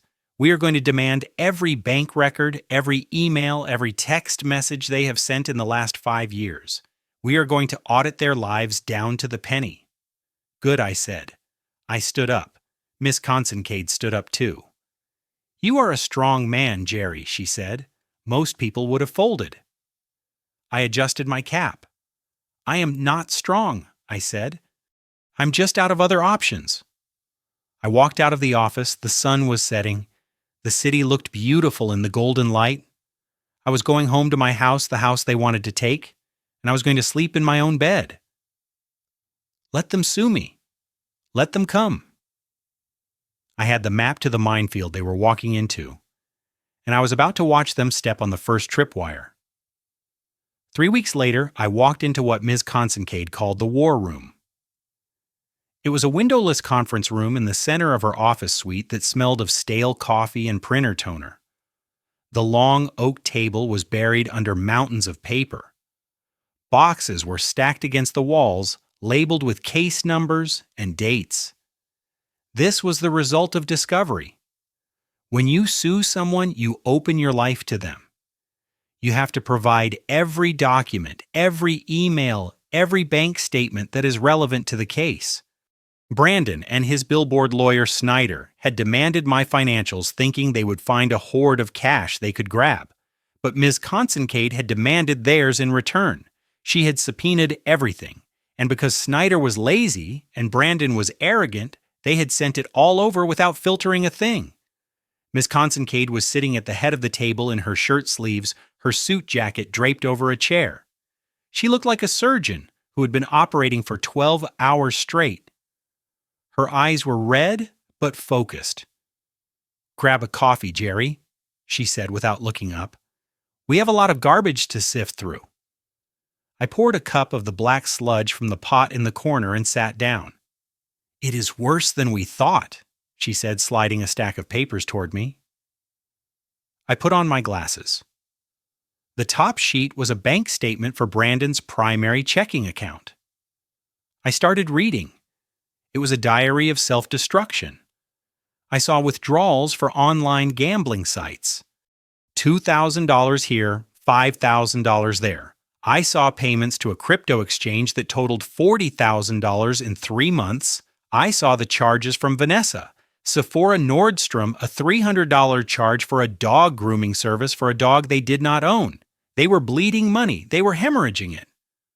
"Look at the dates," Ms. Kincaid said, pointing with a manicured finger. I looked. The gambling losses coincided almost perfectly with the dates he asked me for money. When he told me he needed help with his car payment, because the transmission blew, he had actually lost $3,000 on a football game. When he told me Vanessa needed dental work, he had bought Ethereum at the peak of the market right before it crashed. He has been lying to me for years, I whispered. Not just about the house, about everything. He is an addict, Jerry, she said. He is addicted to the lifestyle. He is addicted to the appearance of wealth, and like any addict, he will burn down everyone around him to get his fix. She pushed another pile toward me. This is Vanessa's credit report, she said. It was a sea of red ink collections, charge-offs, repossessions. She had a credit score that was lower than my blood pressure. How did they even get pre-approved for a loan, I asked. Who would lend them $600,000 with financials like this? Miss Kincaid smiled. It was not a nice smile. That is the million-dollar question, Jerry. Or in this case, the $900,000 question. She stood up and walked to a whiteboard on the wall. She had drawn a timeline. June 1st house offer accepted. June 15th, bridge loan secured. July 4th, the barbecue where they claimed you promised the money. July 20th, the closing date on the house. She tapped the marker on the date of the bridge loan. A bridge loan is temporary financing, she explained. It is high interest, high risk. You use it to close a deal quickly while you secure a traditional mortgage. To get a bridge loan, you have to prove that you have the permanent financing lined up. You have to show the bank that you are good for it. She turned to look at me. So how did Brandon convince a bank that he was good for it when he has zero income and his wife has a credit score of 400? I looked at the paperwork. I looked at the lies. He used my name, I said. Miss Kincaid nodded. We know he used your name, but banks need more than a name, Jerry. They need proof. They need signatures. They need documentation. She walked back to the table and picked up a thick folder that was separated from the rest. It was labeled Loan Origination File. We subpoenaed the mortgage lender, she said. We demanded the entire file they used to approve the loan. Cinder tried to block it. He filed a motion to quash, saying it was irrelevant. The judge overruled him yesterday afternoon. We got the file this morning. She placed the folder in front of me. I have gone through it, Jerry. Most of it is standard fake pay-ubs, inflated assets. That is standard fraud. People do it all the time, and they usually get away with it until they default. But then she opened the folder to a specific page marked with a yellow sticky note. But then I found this, she said. Her voice dropped an octave. It became very quiet and very deadly. I looked at the document. It was a standard form. The bank logo was at the top. It was filled out in blue ink. I read the title of the document. I read the text, and then my eyes fell to the bottom of the page. There was a signature. It was my signature. Or at least it looked like my signature. It had the same loop on the J, the same sharp cross on the T. It was a good forgery, a very good forgery. Brandon had practiced. He had spent hours tracing my signature from old birthday cards and checks I had written him. I felt a cold sweat break out on my forehead. I touched the paper. I never signed this. I said, I know. Miss Kincaid said, do you know what date that was signed? I looked at the date next to the signature. July 10th. Where were you on July 10th? Jerry, I thought back. July 10th. It was a Tuesday. I was in Florida, I said. I was at the electrical trade show in Orlando. I fly down every year to see the new gear. I have the plane ticket. I have the hotel receipt. Miss Kincaid leaned back in her chair. She clasped her hands behind her head. Exactly, she said. You were 1,000 miles away. You could not have signed that document. She looked at me with an intensity that made me want to look away. Jerry, do you know what this document is? I shook my head. It looks like a bank form. It is, she said. But it is not just a form. It is a federal affidavit. It is a sworn statement submitted to a federally insured financial institution. She leaned forward again, her eyes locking onto mine. This piece of paper, Jerry, is the smoking gun. This is the nail in the coffin. This is the difference between a family dispute and a federal indictment. What does it say? I asked. It says she began pointing to the text that you have irrevocably committed to providing funds. But more importantly, it says that the funds are already yours to give. She tapped the paper. If Brandon claims in court that you promised to give him the money, he is admitting that he did not have the money yet. But this document tells the bank that the money was already verified. It is a trap, Jerry, a trap he built for himself. If he tells the judge the truth that you only promised the money, then this document is a lie, he told the bank. That is bank fraud. Prison. If he tells the judge this document is true, then he is admitting he already had the money, which means he has no grounds to sue you for it. Case dismissed. He is checkmated coming and going. She smiled. But the best part, Jerry, is that he does not know we have this. Snyder does not know we have this. They think this is just buried in the loan file. They think we are looking for emails or text messages about the barbecue promise. They have no idea that we are holding a hand grenade. I looked at the forged signature again. I looked at the betrayal etched in blue ink. My son had not just lied to me. He had impersonated me to a bank. He had committed a felony using my name. This will send him to prison, I asked. My voice was Z. Miss Consincade did not sugarcoat it. If we introduce this into evidence, yes, the judge is required to refer it to the district attorney. Mortgage fraud is a serious crime, Jerry. We are talking years, not months. Years. She paused, letting the weight of it settle in the room. Do you want to use it? I looked at the stacks of paper. I looked at the gambling debts. I looked at the shopping sprees while I sat in the dark to save electricity. I thought about the police officer on my porch serving me with a lawsuit. I thought about being banned from my grandson's school. They tried to destroy me. They tried to take my home. They tried to declare me insane. I looked at Miss Consincade. I thought I would feel sad. I thought I would feel hesitation. But all I felt was the cold, hard satisfaction of a circuit finally closing. Use it, I said. Miss Consincade closed the folder. Okay, Jerry, we are going to trial. We are going to let them get up on that stand. We are going to let them tell their lies. We are going to let them cry and moan about how you broke their hearts. And then she patted the folder. Then we are going to show them this. The war room felt different now. The air was charged. We weren't just reviewing documents anymore. We were loading the weapon. I stood up. I am ready, I said. Miss Consincade stood up too. Get some sleep, Jerry. The court date is in 2 weeks. And when we walk in there, you are not going to be the defendant anymore. You are going to be the executioner. I walked out of the office into the cool night air. The city lights were blurring in the distance. I got into my truck and drove home. I put the date on my calendar. 2 weeks. 2 weeks until I looked my son in the eye and showed him exactly what happens when you try to steal a man's life. He wanted the house. He wanted the money. He was going to get a cell. The courtroom smelled of floor wax and old wood and the stale sweat of 1,000 desperate people who had sat in these benches before me.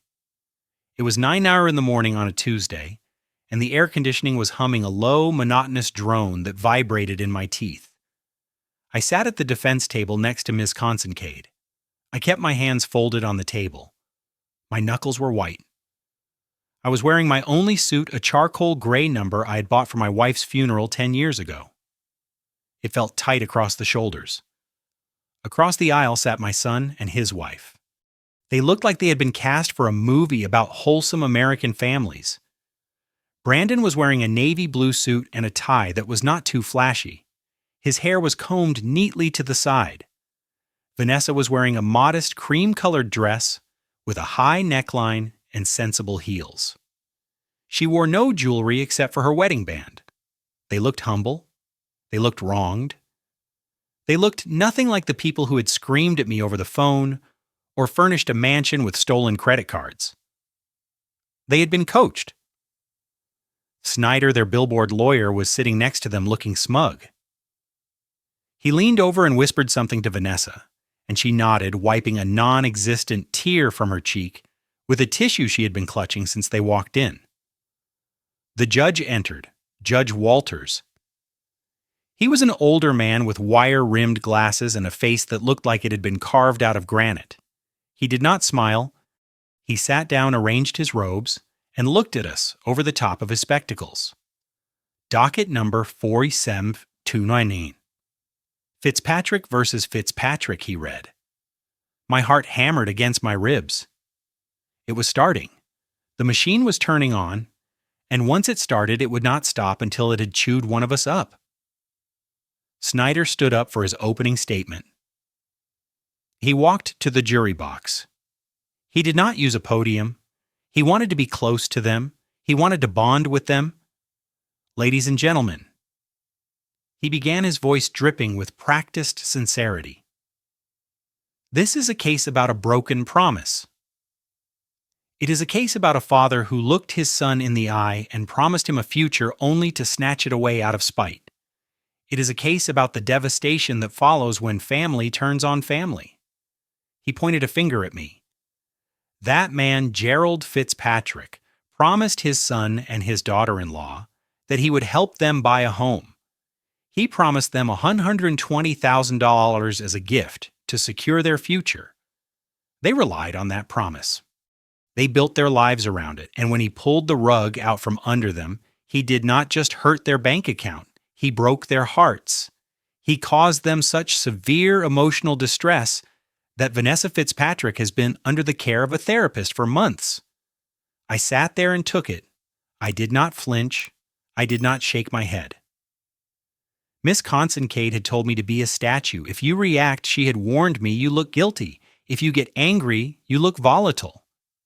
Just sit there, Jerry. Let them tell their lies. We will have our turn. So I sat there. I felt the eyes of the jury on me, 12 strangers who were looking at an old man in a tight suit and seeing a villain. I saw a woman in the front row frown at me. I saw a man in a plaid shirt cross his arms and glare. They hated me already. Snyder was good at his job. He called Vanessa to the stand first. She walked up the aisle with her head down, acting like she was terrified to even look at me. She took the oath, her voice trembling just enough to sound fragile. She sat down, and Sender began his questioning. Vanessa, can you tell the jury about your relationship with the defendant prior to these events? She took a deep breath. We were close. She lied. I thought of him as a father. I cooked for him. We invited him over all the time. We wanted him to be part of our lives, especially for our son Jacob. I stared at the table. She had never cooked for me in her life. The only thing she had ever served me was takeout on paper plates. And tell us about the house, Snyder prompted. How did that come about? She sniffled. Brandon and I were looking for a place to raise Jacob, a safe place. Jerry knew we were struggling a bit after Brandon's job transition. He told us he wanted to help. He said he had saved all this money and he could not take it with him. He said he wanted to see us happy. Did he make a specific promise? Snyder asked. Yes, Vanessa said, looking up her eyes wide and wet. He said he would pay the down payment, $120,000. He said it was a gift.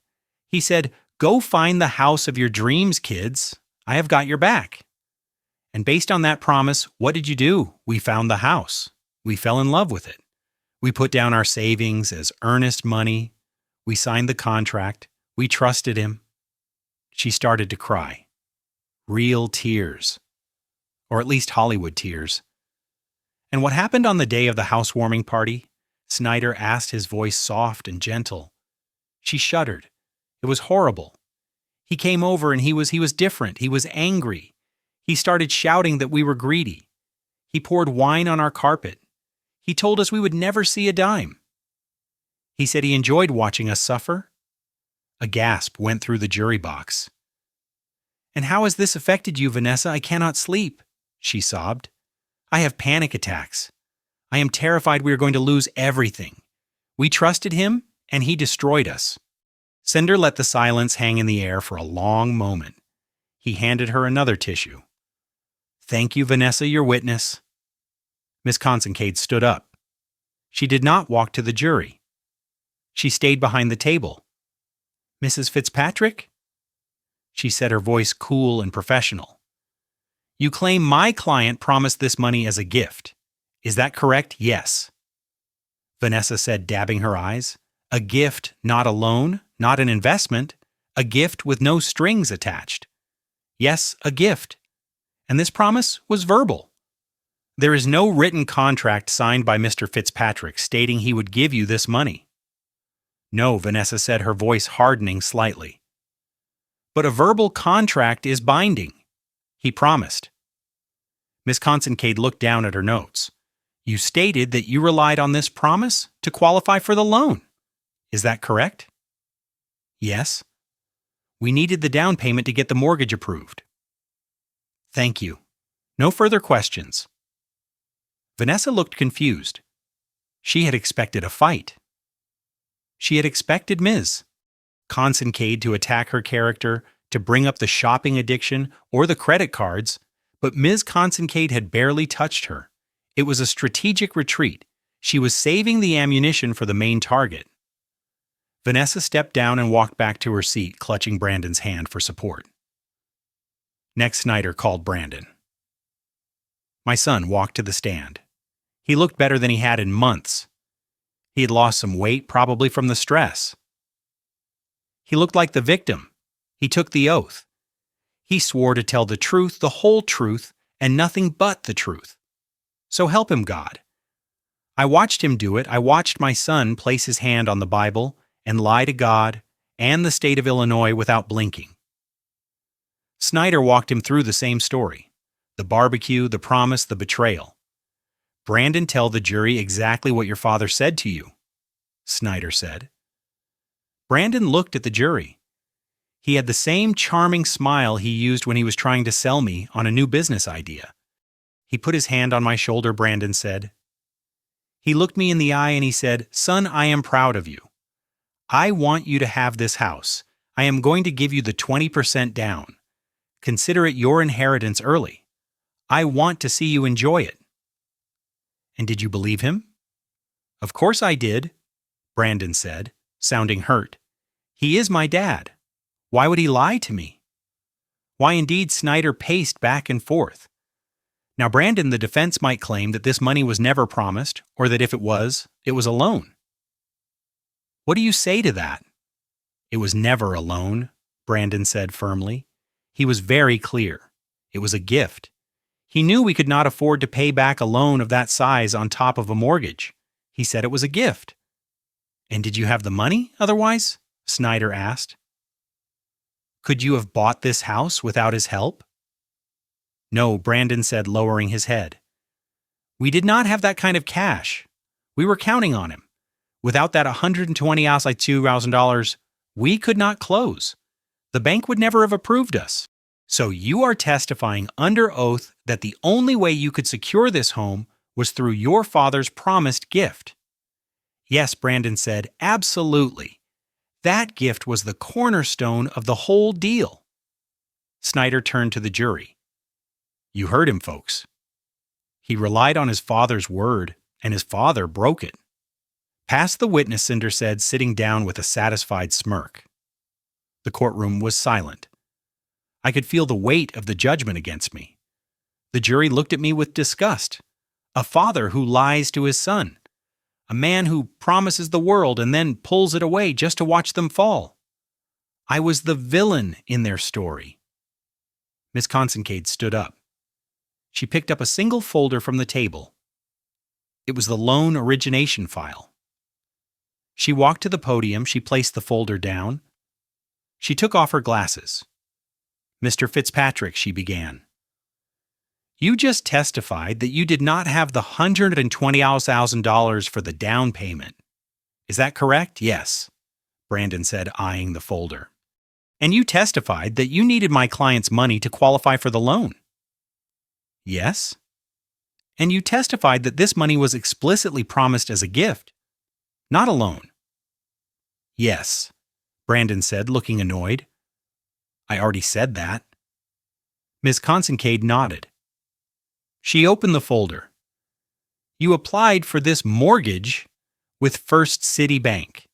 Is that correct? Yes. And as part of that application, you were required to submit proof of funds.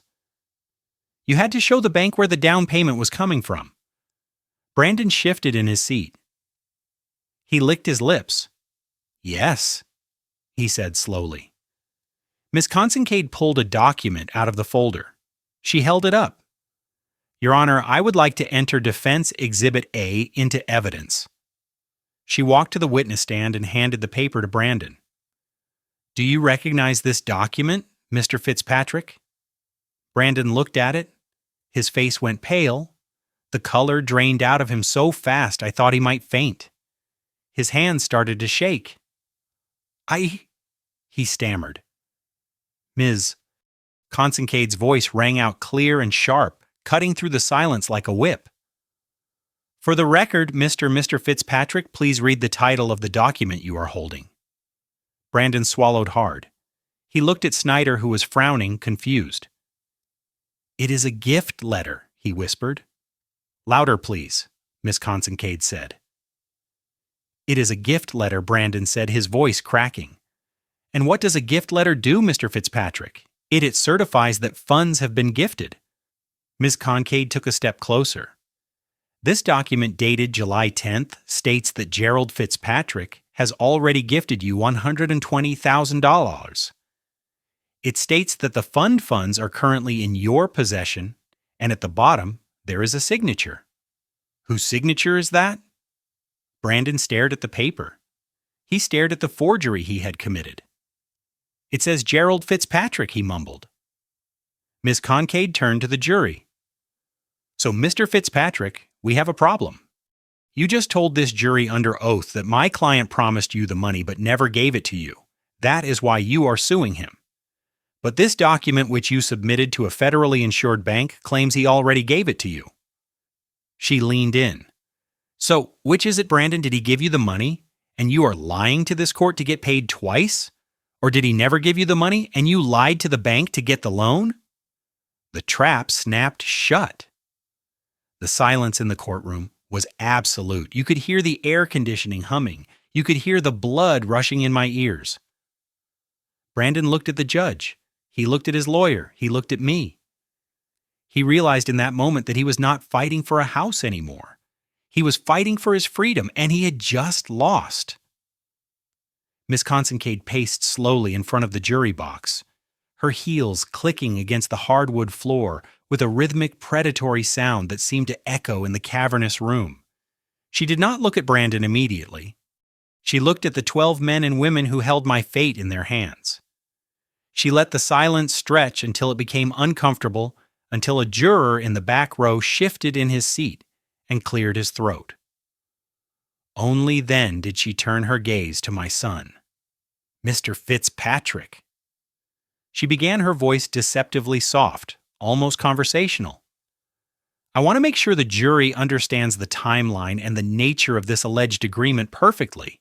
We do not want there to be any ambiguity. Brandon straightened his tie. He looked confident. He thought the hard part was over. He thought Snyder had already won the day with the Sab story about the broken promise. He had no idea that Miss Consincade was not asking questions to get answers. She was asking questions to close the exits. You testified that you approached your father at the 4th of July barbecue. Is that correct? She asked. Yes. Brandon replied, his voice projecting to the back of the room, just like his lawyer had coached him. It was on the patio. And at that time, did you ask your father for a loan? Miss Kincaid asked. Brandon frowned slightly. No, I did not ask for a loan. Did you discuss interest rates? Did you discuss a repayment schedule? Did you talk about what would happen if you defaulted? No, Brandon said, shaking his head.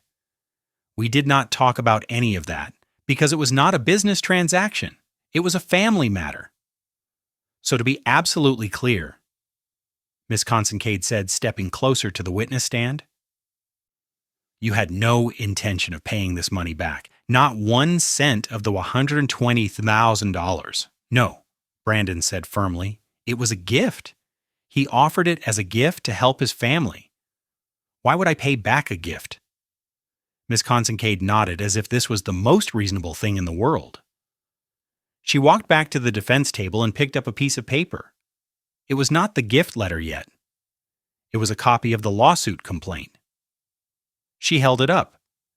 In this lawsuit filed by you and your wife, you are suing my client for breach of contract. But you just stated there was no loan agreement. So the contract you are referring to is solely a verbal promise to gift you a substantial sum of money. Is that right? Yes. Brandon said a verbal contract is still a contract. He gave his word. And you are asking this court to force your father to hand over his retirement savings based on this verbal promise of a gift. Brandon looked at the jury trying to garner sympathy. He promised, he said, his voice taking on a whining edge. We made plans. We signed papers. We put our livelihood on the line because he told us the money was ours. Miss Kincaid stopped pacing. She stood perfectly still. You put your livelihood on the line, she repeated. That is an interesting phrase, Mr. Fitzpatrick. Let us talk about that. You testified earlier that you could not afford this house without my client's money. That is correct, Brandon said. We needed the down payment to close, so without the $120,000, the deal falls through. Yes. And knowing that you did not have the money in your bank account, knowing that you only had a verbal promise from your father, you went ahead and signed a purchase agreement for an $800,000 home. We trusted him, Brandon said defensively. We trusted he would come through. Ms. Kincaid leaned against the railing of the witness stand. Mr. Fitzpatrick, when you applied for the mortgage, did the bank ask you where the down payment was coming from? Brandon hesitated. His eyes flicked to Snyder, his lawyer. Snyder gave a barely perceptible nod. Yes, Brandon said slowly. They asked for proof of funds. And what did you tell them? I told them my father was gifting me the money. You told them he was gifting it, or that he had gifted it. Brandon blinked. I do not recall the exact wording. I told them the money was coming from him. Miss Kincaid turned to face the jury again. This is a crucial distinction, Mr. Fitzpatrick. A bank will not lend you $600,000 on a wish and a prayer. They need certainty. They need to know the money exists and that it is available. She walked back to the table and picked up the blue folder again, the one containing the loan origination file. We are going to come back to what you told the bank in a moment, she said. But first I want to lock down one final detail. You are stating under oath right now, in front of this judge and this jury, that as of July 20th, the day of the closing, you did not have the money. My client had not transferred it to you. He had refused. Yes, Brandon said angrily. That is why we are here. He pulled out at the last second. He left us high and dry. So the money was never in your possession. No, never. And my client never signed a check. He never wired funds.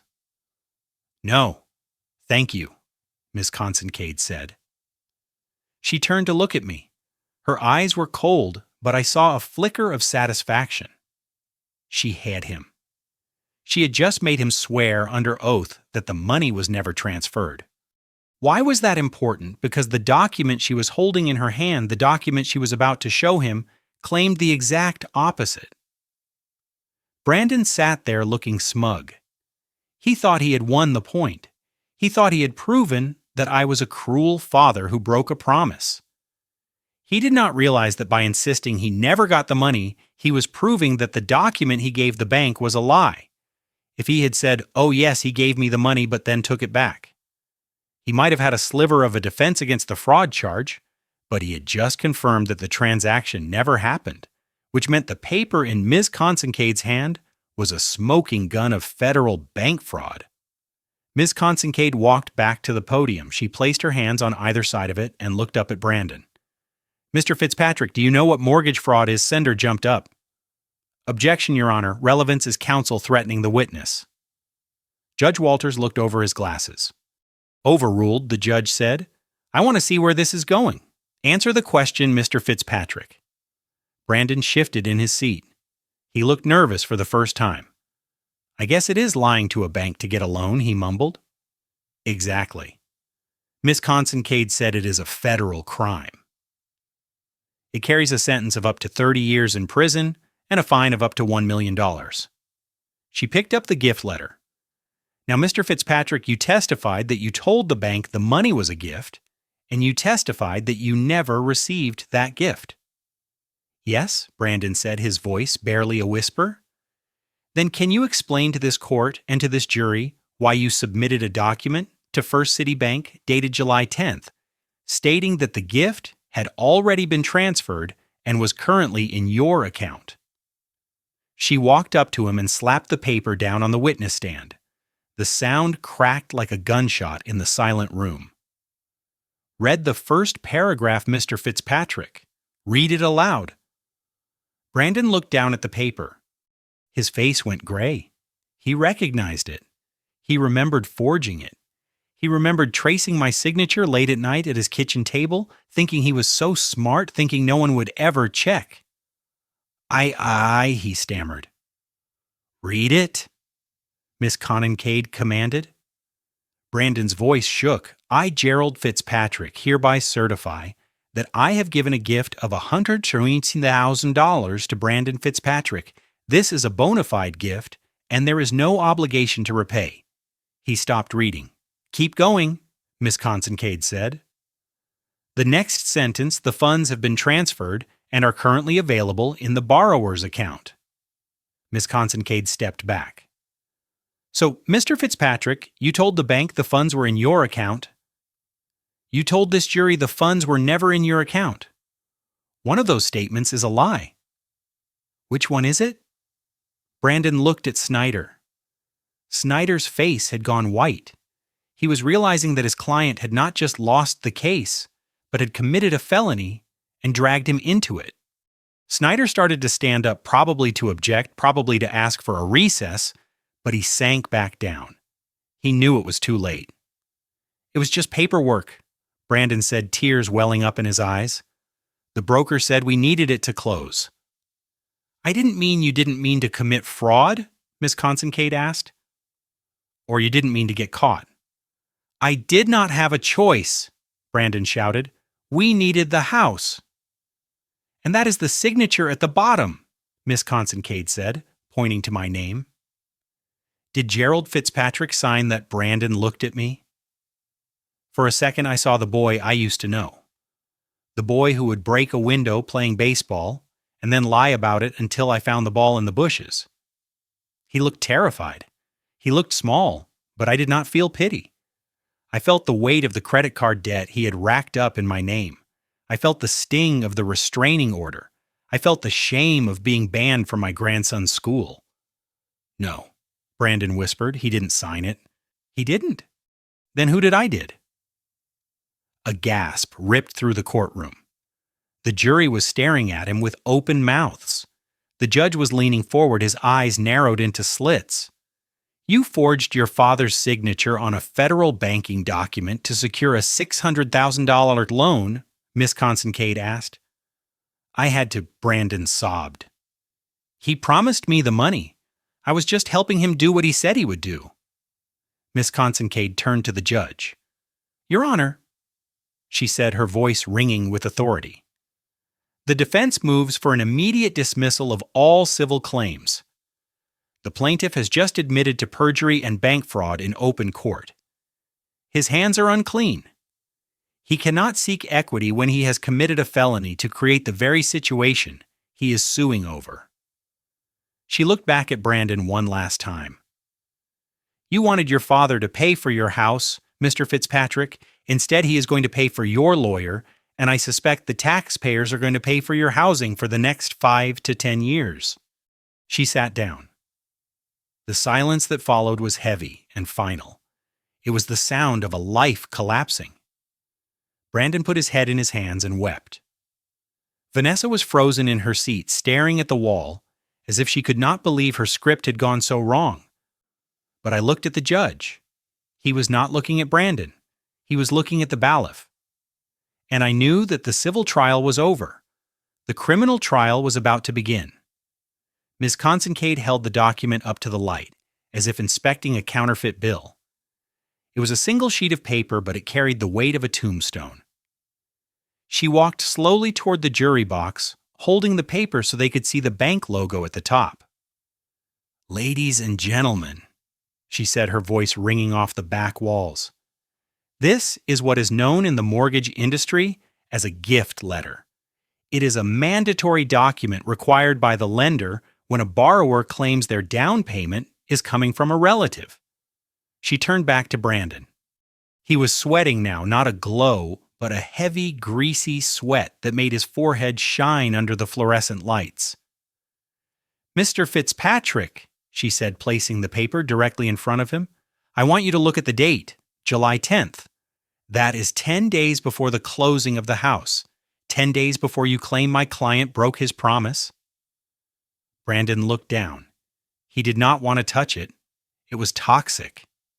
Miss Kincaid leaned in. Her voice dropped to a whisper that was louder than a scream. "Here is the problem, Brandon. Here is the trap you built for yourself. This letter certifies two things. First, it certifies that the $129,000 is a gift and not a loan. Second, and this is the part you need to pay attention to, it certifies that the funds have already been transferred." She pointed to the line. "Donor certifies that funds have been transferred to borrower's account ending in 4599. She straightened up and walked back to the center of the room. She turned to the judge. "Your Honor, here is the deadly logic of the plaintiff's case." She held up one finger. "Scenario A. This letter is telling the truth. If this letter is truthful, then Gerald Fitzpatrick transferred the money on July 10th. If that is the case, then Brandon has the money.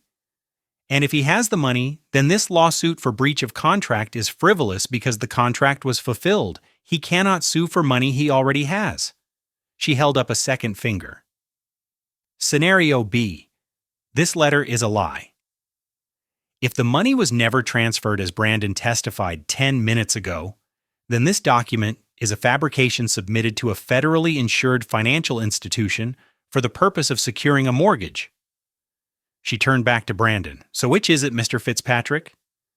Did you lie to this court when you said you never got the money, or did you lie to the bank when you said you did?" The air in the courtroom seemed to vanish. It was a perfect logical vice. There was no wiggle room, no space for interpretation. Either he was a perjurer or he was a fraudster. There was no third door. Brandon looked at Snyder. His lawyer was staring at the table, refusing to make eye contact. Snyder knew. He knew that his client had just nuked his own case, and probably his license to practice law, if he did not distance himself fast enough. Brandon stammered the bank. "The broker said it was just paperwork. He said we just needed to show it to get the clear to close. He said we could sort out the transfer later." Miss Kincaid pounced. "So you admit that the statement in this letter is false? You admit that you told the bank you had the money when you did not?" Brandon looked like a trapped animal. "Yes," he whispered, "but Dad promised. He said he would give it to me. I just sped up the process." "You sped up the process," Ms. Kincaid repeated dryly. "That is a very interesting way to pronounce bank fraud." She picked up the document again. "Now let us look at the signature." She projected an image of the signature onto the screen for the jury. It read, "Gerald Fitzpatrick. It was a shaky signature. It looked like mine, but I knew the truth. Mr. Fitzpatrick, she said you just testified that your father refused to sign the mortgage papers?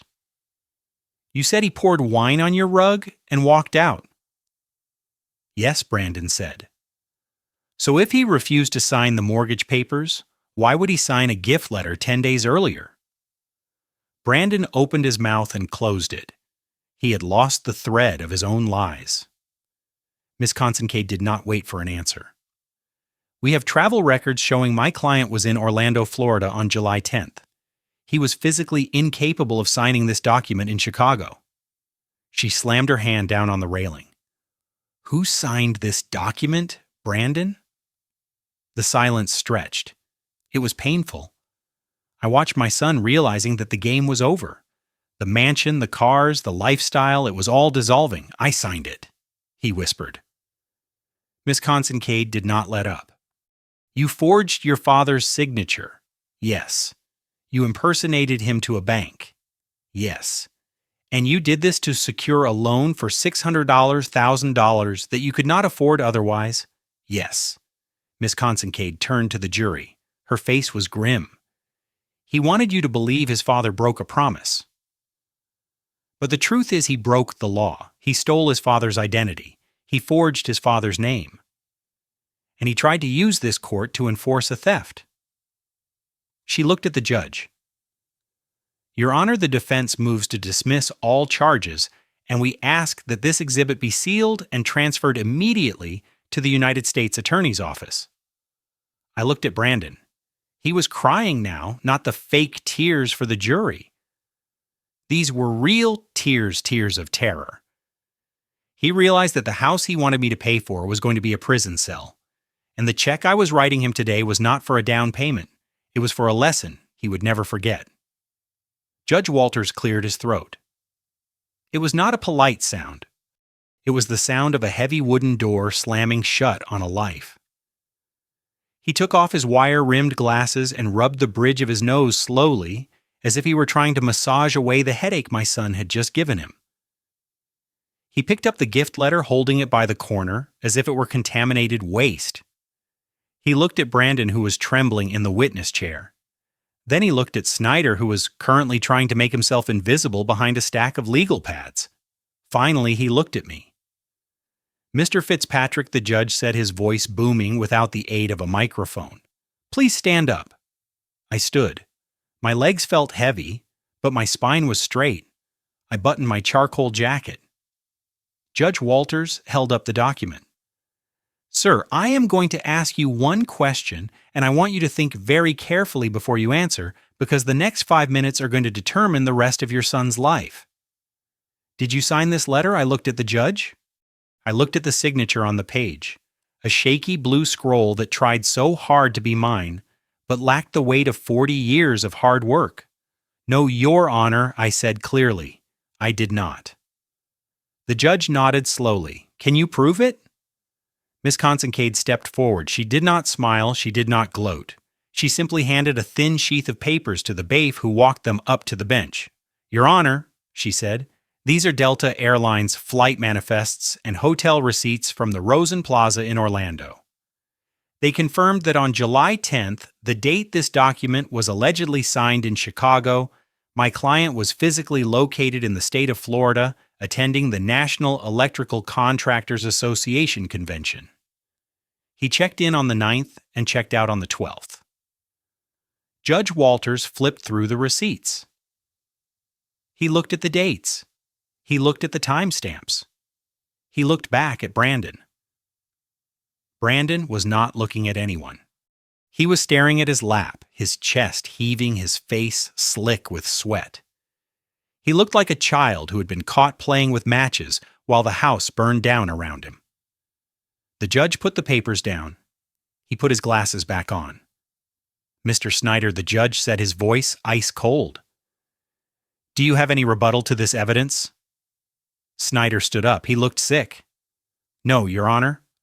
I was not aware of the existence of this document until this moment, if I had known. Sit down, Mr. Snyder, the judge barked. He turned his gaze to Brandon and Vanessa. Vanessa was gripping the edge of the table, her knuckles white. Her eyes darting around the room, looking for an exit that did not exist. Plaintiffs! You came into my courtroom seeking equity, the judge began. You asked this court to enforce a verbal contract. You claimed that you were victims of a broken promise.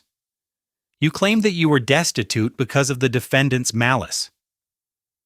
He paused, letting the words hang in the air. But equity requires clean hands, and your hands are filthy. You have just admitted under oath that you forged a signature to defraud a federally insured bank. You admitted that you lied on a loan application. And then you came into this courtroom and lied to this jury, claiming you never received the funds that you told the bank you already had. Brandon tried to speak. Your Honor, please.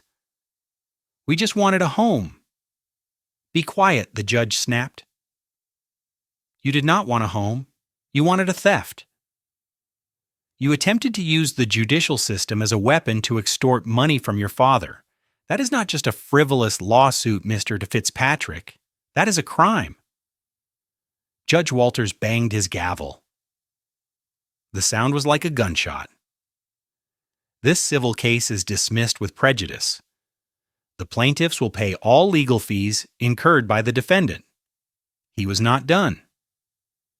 He turned to the bailiff who was standing by the door, his hand resting on his belt. Bailiff, take Mr. Brandon Fitzpatrick and Mrs. Vanessa Fitzpatrick into custody immediately. Vanessa screamed. It was a high, piercing sound of disbelief. No, you cannot arrest us. We are the victims here. He promised us the money. Sit down, ma'am, the bailiff shouted, moving quickly across the room. Judge Walters continued, his voice cutting through her hysteria. I am holding you both in direct contempt of court for perjury. Furthermore, I am referring this entire file, including the forged gift letter and the fraudulent loan application, to the United States Attorney's Office for prosecution under the federal bank fraud statutes. Two deputies moved in from the back of the courtroom. They were not smiling. They pulled Brandon out of the witness chair. He went limp, his legs giving out beneath him. He looked at me, his eyes wide with terror. Dad, he wailed. Dad, help me. Tell them you signed it. Please, Dad, do not let them take me. I stood there watching the deputies pull his arms behind his back. I heard the metallic click of the handcuffs. It was a sound I would hear in my nightmares for the rest of my life. But I did not look away. I owed him that much. I owed him the truth. I cannot help you, son. And I said, my voice steady, though my heart was breaking. You signed your own name to this. Vanessa was fighting. She was trying to pull away from the female deputy who had grabbed her arm. It was Brandon, she shrieked, pointing at her husband with a handcuffed hand. He did it. He forged the signature. I told him not to. I just wanted the house. He is the one who lied. Brandon looked at his wife, the woman he had stolen, for the woman he had destroyed his relationship with his father for. He saw her throwing him to the wolves without a second thought. His head dropped to his chest and he began to sob. The deputies marched them out the side door. The heavy oak door swung shut behind them, cutting off Vanessa's screams. The courtroom was silent again. The jury was stunned. Snyder was packing his briefcase with frantic, jerky movements, trying to flee the scene of the disaster. Judge Walters looked at me. His expression softened just a fraction. Mr. Fitzpatrick, he said, I am sorry you had to go through this. You are free to go, thank you. Your Honor, I said. I picked up my hat. I turned to Ms. Consincade. She was closing her file, her face grim. Is it over? I asked. The lawsuit is over, Jerry, she said. But for them, the nightmare is just starting. Federal sentencing guidelines for mortgage fraud are mandatory. They are not going home tonight. I nodded. I felt a strange emptiness in my chest. It was not victory. It was just the end of the pain. I walked out of the courtroom. I walked down the long marble hallway. I pushed open the heavy doors and stepped out into the blinding afternoon sun. I walked to my truck. I got in and sat there for a long time. My phone rang. I looked at the screen. It was a number from the county jail. I looked at it. I watched it ring. And then I rolled down the window and threw the phone onto the pavement. It shattered. I started the engine. I put the truck in gear. I had a house to sell. I had a trust fund to set up for a grandson I hope to see again in 20 years. And I had a road trip to take. I drove away, leaving the courthouse behind me, leaving my son behind me, leaving the wreckage of my family in the rearview mirror. I was free. The sound of the handcuffs clicking shut echoed in my mind long after the courtroom had emptied. It was a sound that marked the end of my family line as I knew it. But the destruction did not stop at the courthouse steps. It rolled outward like a tsunami, hitting everything in its path. The first casualty was the innocence of my grandson, Jacob. He was sitting in the principal's office at his private school, waiting for a mother and father who were never going to show up. I could not go get him. The restraining order was technically still in place until the paperwork cleared. And frankly, I did not think I had the strength to look him in the eye. Instead, I called my sister Margaret. She lives 2 towns over. She is a retired nurse with a spine of steel and a heart that still had room for a broken boy. She picked him up with a social worker. She told me later that he did not cry. He just asked if he could bring his video games. He did not ask for his parents. That silence spoke louder than any scream about the kind of home Brandon and Vanessa had built. The second casualty was the mansion. The $600,000 monument to their greed did not last 24 hours. Because the mortgage was obtained through fraud, the bank did not foreclose in the traditional slow way. They seized the asset. I drove by the house one last time a day later. I wanted to see it. There were no moving trucks. There was just a sheriff's deputy putting a padlock on the front door. A neon orange sticker was plastered on the glass. Property of the U.S. government seized evidence. Inside that house were the Italian leather sofas, the 80-inch televisions, the designer clothes. All of it locked away, all of it rotting. It was a tomb of consumerism. I heard from Miss Consincade that Vanessa did not go quietly. In the holding cell, she had turned into a feral animal. She was not screaming about her son. She was not screaming about her freedom. She was screaming about Brandon. She told anyone who would listen that she had been tricked. She claimed she was a victim of financial abuse. She claimed Brandon had forced her to spend the money, had forced her to live in that house. She was rewriting history in real time, desperate to paint herself as the naive wife dragged down by a criminal husband. She filed for divorce from her jail cell. It took her less than 48 hours to sever the bond she had sworn before God would last forever. Brandon, on the other hand, went silent. My lawyer told me he was on suicide watch. He had lost his wife, his son, his freedom, and his father in a single afternoon. He was sitting in a 6x8 cell wearing a jumpsuit that cost less than the socks he used to wear. Realizing that he had traded his life for a lie, I stood on the sidewalk looking at the seized mansion. The grass was already starting to look a little long. The illusion of perfection was fading. I did not feel triumphant. I felt heavy. I felt the weight of a legacy that had ended in a federal indictment. But I also felt a strange clarity. The tumor had been cut out. The surgery was brutal, and the recovery would be long, but the sickness was gone. I got back in my truck. I had one more thing to do before I could truly disappear. I had to secure the future for the only Fitzpatrick who still had a chance. Jacob. I drove to Margaret's house. I did not go in. I just left an envelope in her mailbox. It contained the details of a trust fund, and then I drove away. I put the for sale sign in the yard myself. It took 3 days to sell the ranch on Oak Street. A young couple bought it. They were expecting their first child, and they looked at the linoleum floors I had laid with the same wonder I had felt 40 years ago. I left them the lawnmower. I left them the tools in the shed. I left them the ghosts. I took only my clothes, my photos, and the check. I did not keep the money. Well, not most of it.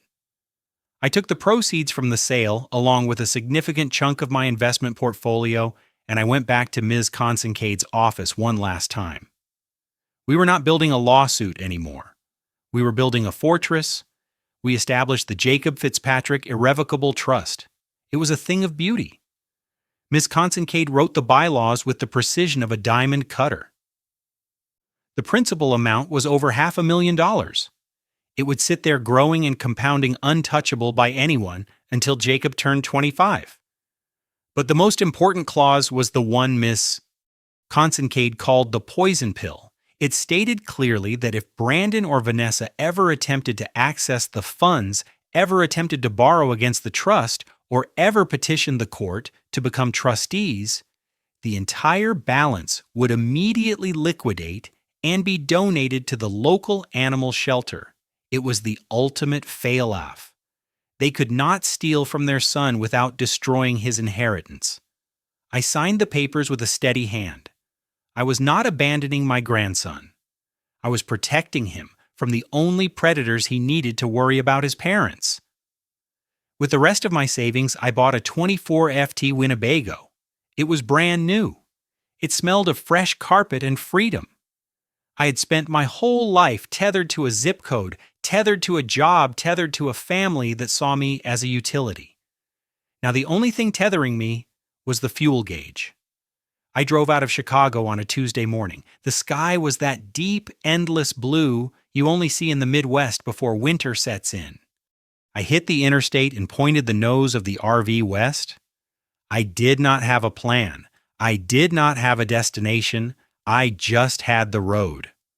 I was crossing the state line into Iowa when my cell phone rang. It was sitting in the cup holder, vibrating against the hard plastic. I looked at the screen. The caller ID was distinct. Cook County Department of Corrections. Collect call. It was Brandon. It had been a week since the arrest. He was likely calling to beg for bail money. Or maybe he wanted to scream at me again. Maybe he wanted to ask why I had sold his childhood home. Or maybe he just wanted to hear his father's voice one last time to remind him that he still existed. I stared at the phone. I thought about answering. I thought about telling him that I loved him, but that love wasn't enough to save him from himself. I thought about telling him that the house was gone, and the money was locked away, and that he was on his own for the first time in his life. But then I realized I had already said everything that needed to be said. My testimony was my goodbye. The sentence was his closure. I picked up the phone. It was warm in my hand. I pressed the button to roll down the driver's side window. The wind roared into the cabin, loud and chaotic, and smelling of cornfields and asphalt. I did not answer the call. I tossed the phone out the window. I watched in the side mirror as it tumbled along the highway, bouncing once, twice, before shattering into 1,000 pieces of plastic and glass under the wheels of a semi-truck behind me. The ringing stopped. The silence returned. I took a deep breath. I turned up the radio. I gripped the wheel with hands that had worked hard for 50 years and were finally at rest. I drove into the horizon. I was 73 years old. I was alone. And for the first time in my life, I was free. We spend our lives trying to build a safety net for our children, hoping they never fall. But I learned the hard way that sometimes that net becomes a hammock for their entitlement. True love isn't about funding a lifestyle they haven't earned. It is about having the courage to let them face the storm alone. By cutting the cord, I didn't just save my retirement. I reclaimed my dignity. You cannot buy respect, and you certainly cannot bribe your way into a happy family. Sometimes the most loving thing a parent can do is say no and let the chips fall where they may. If you think I did the right thing by letting my son face the consequences of his actions, hit that like button and tell me your thoughts in the comments below.